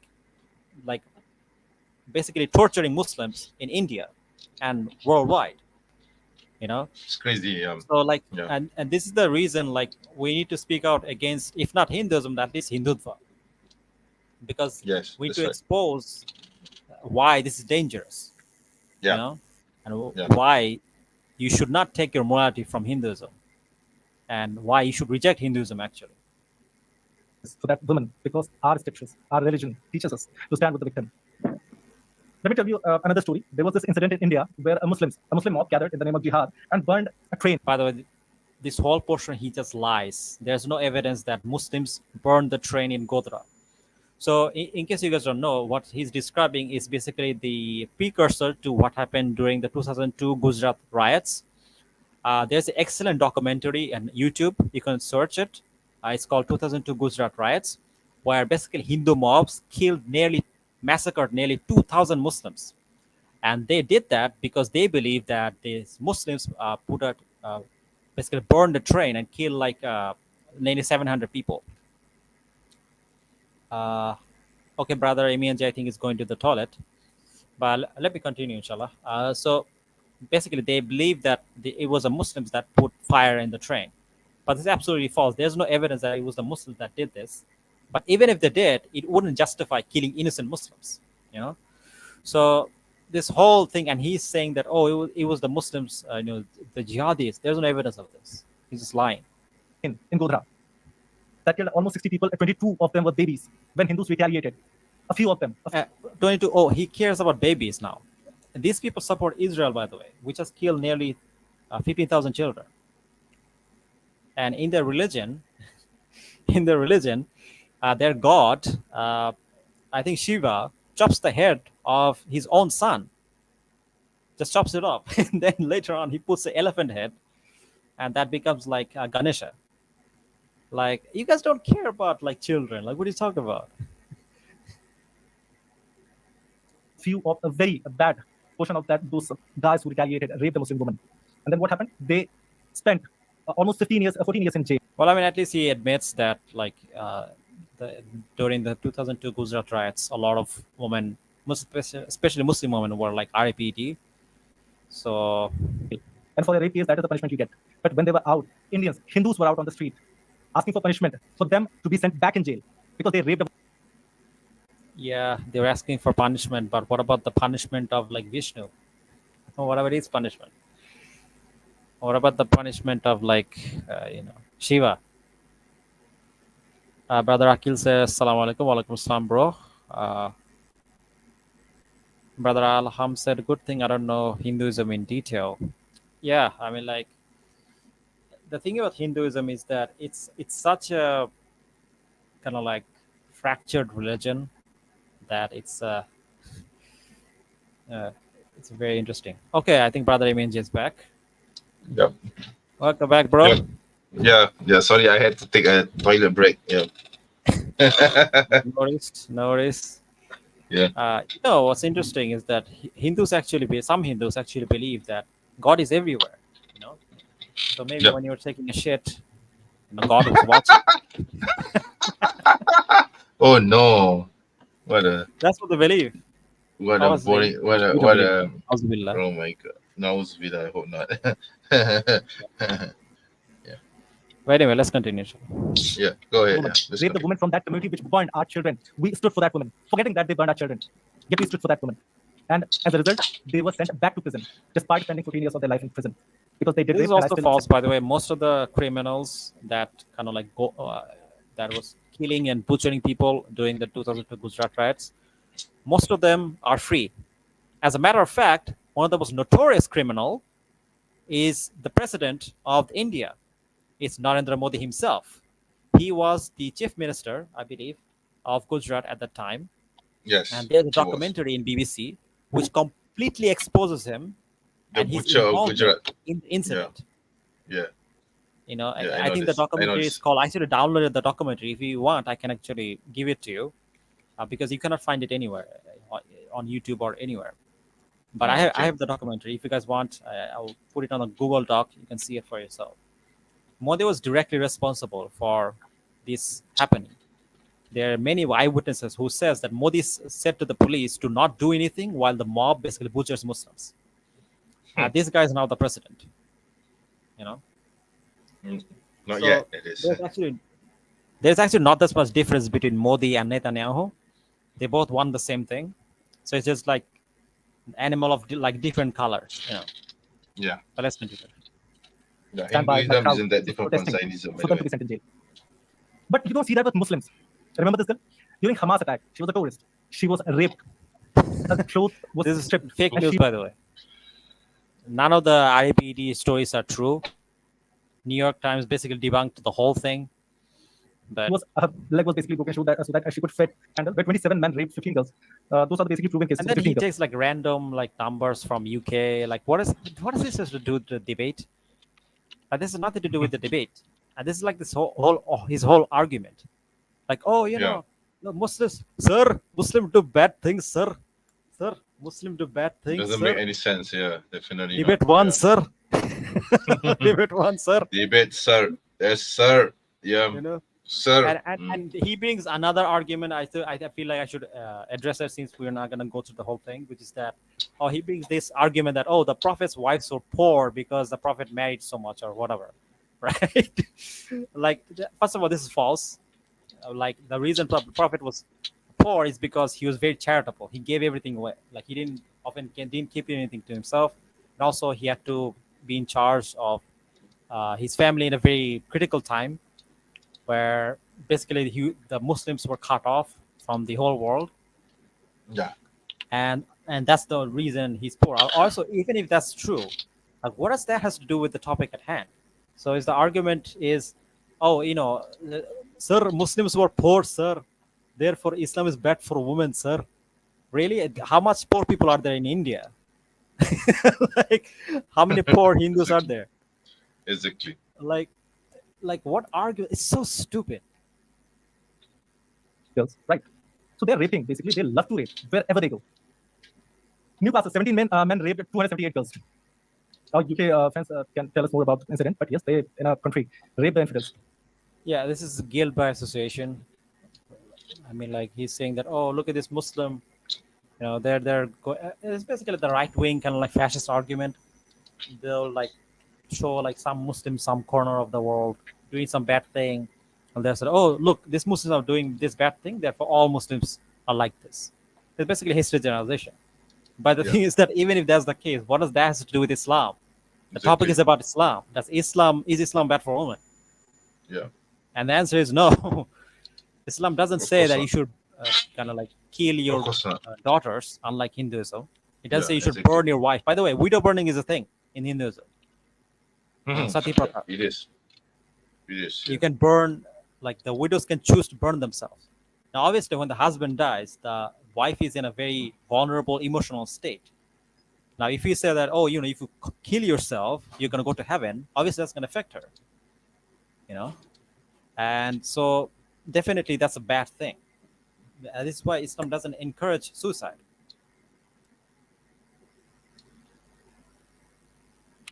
But Alham said, yeah, like we dropped the bomb at Hiroshima, that full argument. Oh, wait, did he say that actually? Because it is written in their book. It's not just happening in UK. You can Google Sandesh Khari. This man, along with his Muslim bunch, raped a whole village. This guy, despite being 6.5% Muslims bad, population. sir. Muslim do bad, sir. Therefore, Muslim Islam do bad bad, things, sir. Therefore, Islam bad, sir. Pakistan, look at Pakistan, sir. Pakistan is Sir, killing us, Pakistan, sir. sir. Pakistan, It's sir. all non sequiturs. Like none of this Yeah. has anything to do with Islam. Yeah, and then he conveniently forgets about Turkey, Of course, he brings Malaysia, up the issue of Aisha, the marriage of Aisha radhiyallahu anha.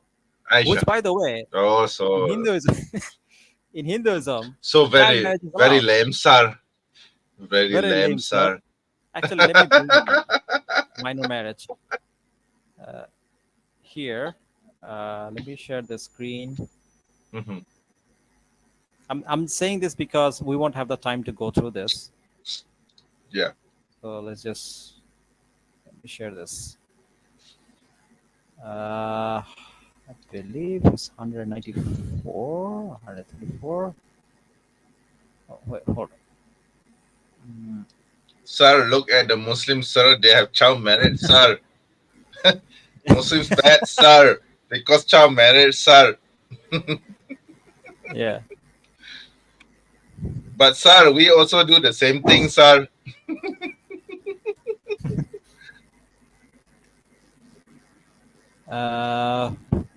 Let me find the thing. Hold up.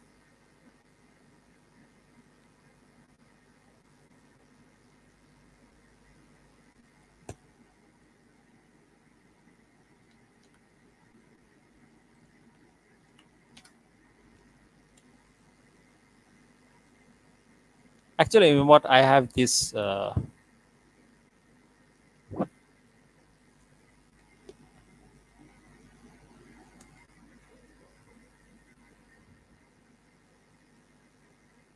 Okay, here we go. Let me share the screen. I have a lot of references, but let's just show this one. This is from Mahabharata, or yeah. Can you see it? Make it bigger. Can you read it?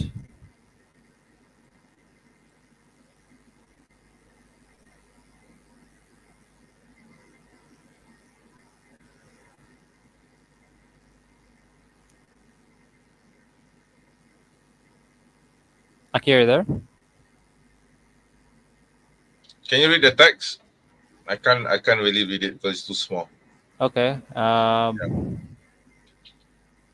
Too small for my eyes, I mean. Okay. Just read the specific parts that you want to read. Yeah. Okay.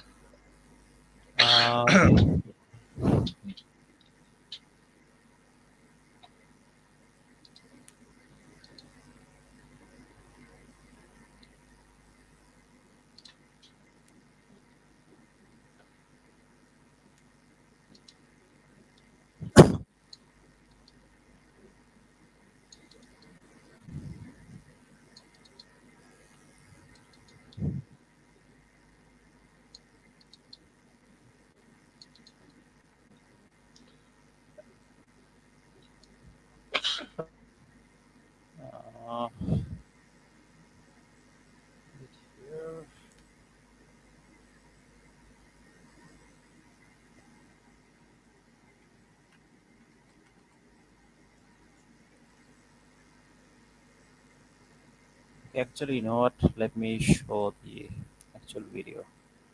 Because I have it here.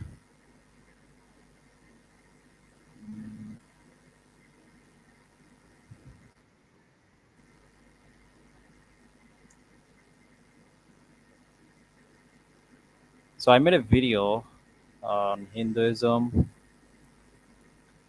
and I kind of made it like a meme there, where I basically talk about this incident with like Nupur Sharma.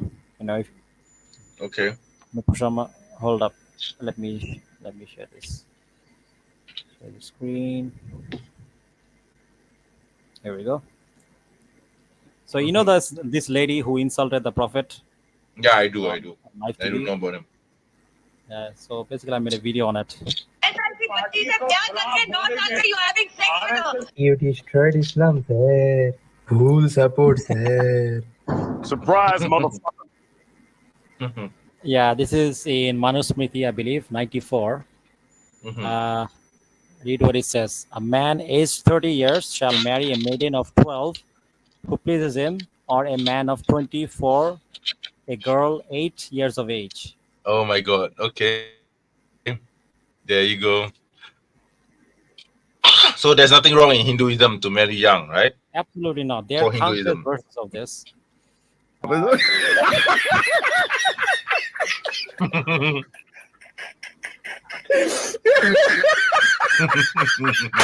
No, help her!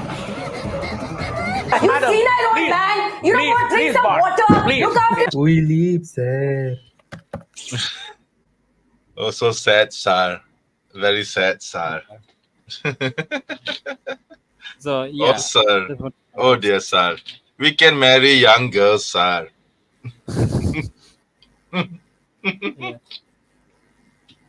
Yeah. Let's continue, inshallah. Yeah. 3 times crimes according to the population. They're 6% of the population, and they're committing 18% of the crime in UK. And let us compare it with the Hindus. The Hindus form the 1.7%, almost 2% of the population of the UK. And Again, what does this have to do with Islam?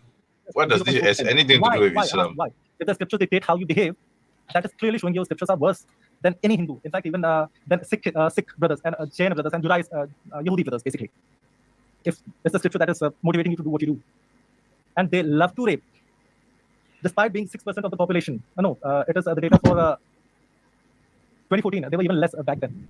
But it is the data from the Ministry of Justice, UK. How do they know they love to rape? So he knows everybody in UK. So he thinks that he knows. Maybe he only Muslims knows. that well. Maybe he needs better friends. Maybe his friends are all like this. My God, this guy is totally ignorant, man. What can I say? Yeah. Even in 2014, they did 12% of the rape-related crimes in UK. We see the population was pretty less back then, and even if compared to the population now, they did 12% of the rapes in UK. This is not just the case in UK. In Germany, they form the 3.7% of the population, yet their representation in prisons is 20%. Why in Germany? France, most interesting, 7.5% of the population. Why and France? 60% of the convicted in France are Muslims. By the way, I actually found another reference. This is also mentioned in Manusmriti, I believe. It basically says in Manusmriti, in Mahabharata, page 18. Basically, after the appearance of puberty, the girl, if not married, should wait for 3 years. On the 4th year, she should look for a husband herself. Okay. The offspring of such girl do not lose respectability, nor does union with such girl becomes disgraceful. It's a girl after she reaches puberty. Interesting. Yeah. And there are countless kind of like references for this. Now, regarding what you're saying regarding UK, you're saying that, look at this, sir. All the Muslims in jail in UK, sir. Ignoring the fact that UK Muslims are the most charitable religious community in UK. As a matter of fact, out of all the religious groups, they are the most charitable. Let me share the screen. Here we go. A major, can you share it? Yeah, it's loading. Yeah, a major new report on charitable giving across the UK has found that British Muslims are giving the charity at a rate at least 4 times higher than the British average. It found that UK Muslims gave 4 more than the national British average across the past 12 months. So basically, when Muslims do something good, so basically here he's committing the cherry-picking fallacy. When Muslims do something good, he ignores it because it's not convenient for him. But when they do something bad, all of a sudden he cares about it, and he ignores all other religious community that also commits bad things. Exactly. So, Yeah. so it's selective outrage because, and the argument doesn't follow because he's not representing what is actually happening, and as a result, he's going to a conclusion that doesn't logically follow. He's cherry picking. Yep. Exactly. Yeah. Oh wait, there's a comment. Yasmin Fatima, I think it's an ex-Muslim or something, says that Maybe why Hindu. no Who Muslim knows? got Nobel Prize in science Sure, field, sure, sir? sure. Let's put it up. Why no Muslims got Nobel Prize in scientific field? Why You know would? who has the Nobel Why? Prize? Barack Obama. Yeah.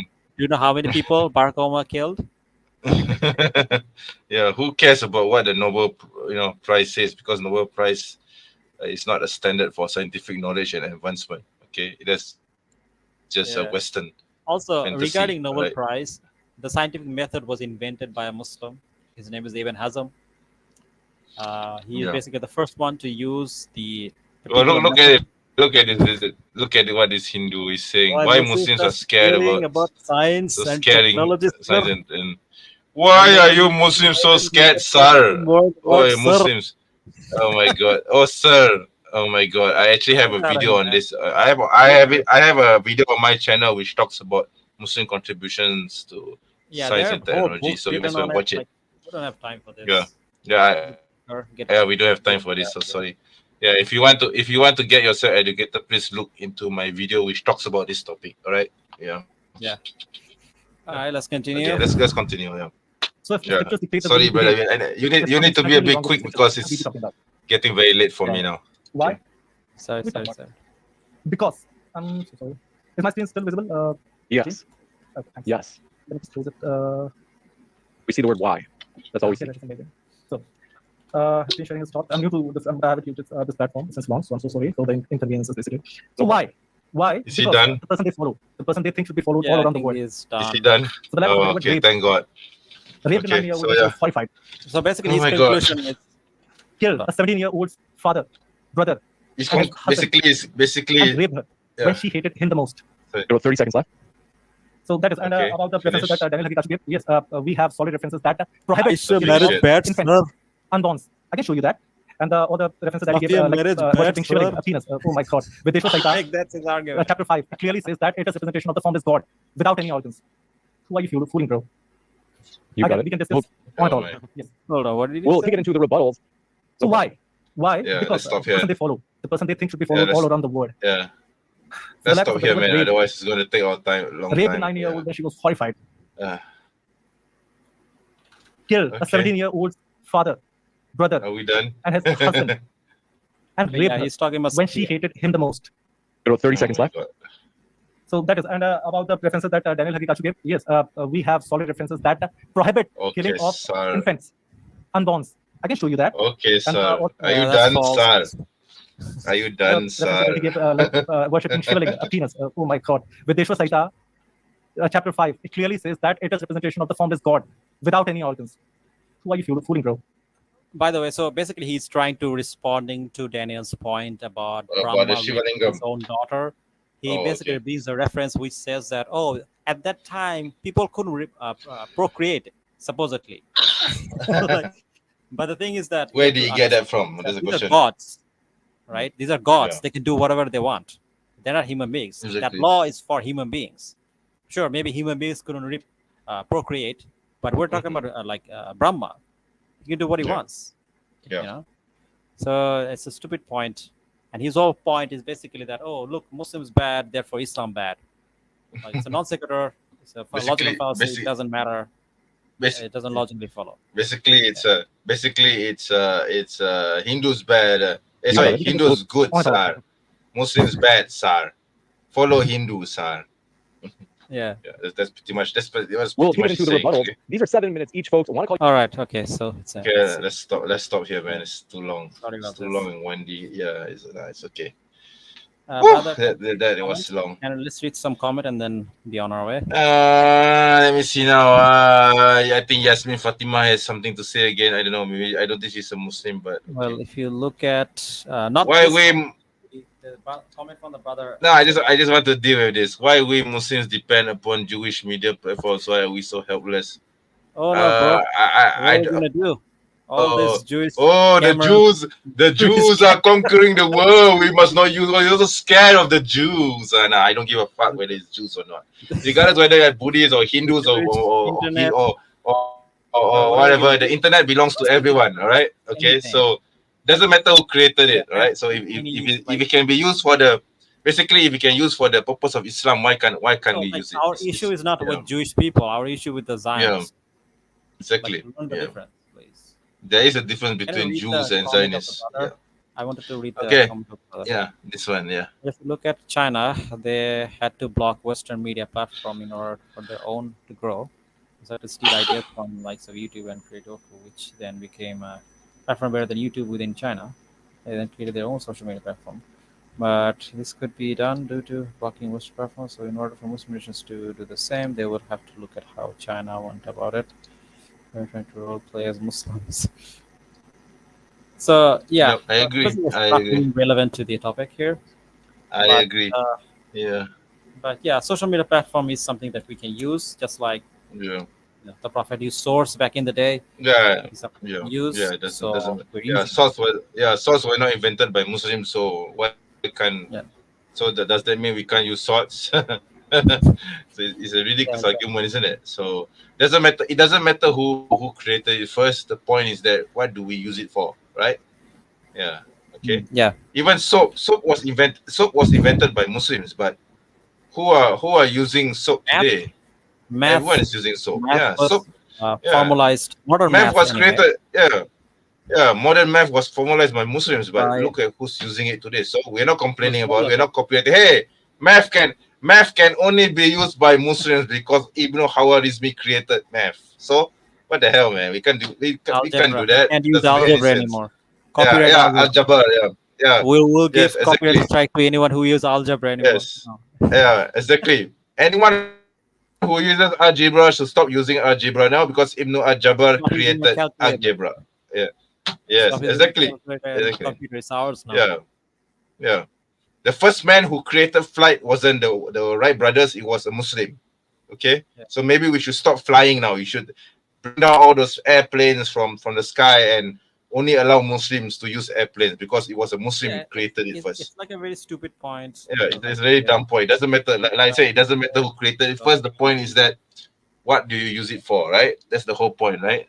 Okay. So yeah. Anyway, so let's conclude. Let's give our concluding thoughts. What are your thoughts about the debate? Of course, we didn't watch the whole thing, and I do apologize for this. I came late because I had some stuff to do, and we had some technical issues. Yeah, Again, apologize yeah, for I that. had some technical issues, so I apologize as well because I had some. I don't know, for some reason my The internet IP cell cracked on me, was on our ass. and yeah, I Nobody don't know was what in his happened. room, like not I really don't know. problem, I really don't know what happened. So, anyways, yeah. So my conclusion is that Hinduism is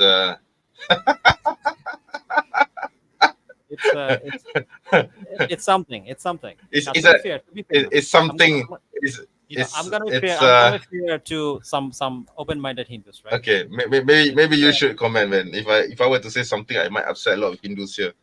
Yeah. Let me say something to the Hindus, right? The thing is about Hinduism is that there are some aspects of Hinduism that are actually interesting. Like there are some aspects of Hinduism, like for example, some parts of Veda actually do promote monotheism in a way. Of course, then it later contradicts itself with other things. But Hinduism does say that there is a God, right? It's not like atheism. And Hindus are very devoted to the religion. The ones that are not like following like, the extreme side of things. And so Hinduism can be interesting. And in terms of like some kind of like some of the philosophy that came out of it, some of it is actually interesting. And some of it is actually very kind of similar to what Islam teaches. However, when it comes to the history and the stories that come and the teachings that come out of Hinduism, they're nonsensical. It doesn't make any sense. It clearly cannot be from God. Or even if it was clearly corrupted. You cannot follow this. Not anymore. The only option is that polytheism doesn't make any sense. Yeah. Because if there are two gods, that leads to contradiction. Because let's say that you have these two gods and they want to destroy, one of them wants to destroy Earth, the other one wants to preserve it. What happens? There will be a war, obviously. Obviously, there'll be a No, it has endless to be the war. case that the thing that they're either the thing is destroyed or it's protected. If it's destroyed, Yeah. then the God that is protecting it is not actually God. If Yeah. it's protected, then the God that's trying to destroy it is not actually God. Yeah. Now, the only way you can reconcile this Self-contradictory. is by saying that it is Yeah. both destroyed and not destroyed at the same time, which is a contradiction. And that's Yeah. exactly what Hinduism is. It's a contradiction. Okay. Therefore, it's false. Okay. Therefore, there has to be only one God. Yeah. So, this version of Hinduism that promotes that there's only one God, that's the version you should accept. You should also reject shirk. Because if it is the case there is only one God, you should not worship anything other than that. Yes, being. that's right. And we believe that this God has communicated with people. So we invite you to read the Quran. We believe it's the word of God. You can read it, Yes. learn about Yes. it. I invite all Hindus to become a Muslim. Yep. And yeah, that's my message. And I don't hate Hinduism, but I think some of the stories are ridiculous. And if you use Hinduism to torture Muslims, they'll definitely mock your religion. That is a problem. I think I pretty much on the same line as well. Yeah. So one of the reasons why I don't bother with Hinduism is because I don't know whether you know this, but in Malaysia we have a very huge temple complex called Batu Caves.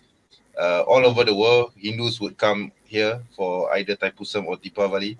So you see Hindu pilgrims from all over the world coming to this temple complex. So I have gone to this temple complex myself to witness exactly what the Hindus have done or are doing, but I'm totally not impressed by them, and I feel that basically it's an idolatrous religion. Whatever good that you see in Hinduism is eclipsed by their idolatry. I mean, we could actually argue the same thing for any religion. You see, we can say that Buddhism has its good parts. We can say that even the paganistic Quraysh religion has its good parts. Even the Greek and Hindu, as a Greek and Roman and mystery religions, Mithras, and all these pagan religions in the past would probably have its good parts, but that doesn't detract from the fact that they Yeah, these are the parts totally that match go with against Islam. Tawhid. No, but for Yeah. example, not all of So Hinduism basically, like contradicts Islam. A lot of it are actually yeah, similar. So those parts we don't have an issue with. And the thing is that I don't actually have an issue with Hinduism in general. Yeah. Until you use this Hinduism to torture other people, abuse other people. Then I have an issue. But basically my point is So that basically, I don't because have a problem with Hinduism. I have a problem with Hindu extremists and Hindutvas. I have a problem with them. Yeah. So Yeah. if you're a Hindu So for watching, I'm coming for your ass. Yeah. My point basically is that I believe in Tawheed, and I believe that Tawheed governs our life and thought.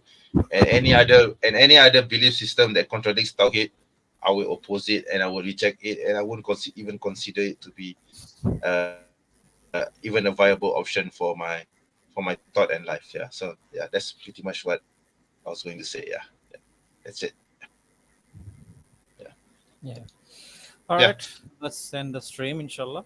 Thank you guys for watching. All right. So yeah, I guess that ends the stream now. Yeah. Subscribe to brother. Subscribe to to Brother Islamic Callings this side. This side. Tag me in the comment. Sorry, in the I will. Of course, I will do that. So they can find my channel. Yep. And, I will. That's about it. Yeah. So I guess want to cover more of the debate because Daniel absolutely eviscerates him. He was really hilarious how he does that. But we couldn't watch that. But that's fine. Yeah. So anyways, maybe we can do that some other time, inshallah, because it's running late for me, unfortunately. So it's almost 1 o'clock, 1 a.m. now. Yeah, right. So anyway, inshallah, I'll see you everyone. Anyway, for those of you who are watching, thank you very much for watching the live stream. Inshallah, I'll see you again, or both of you will see you again in the future live stream. Inshallah. So assalamu alaikum wa rahmatullahi wa barakatuh.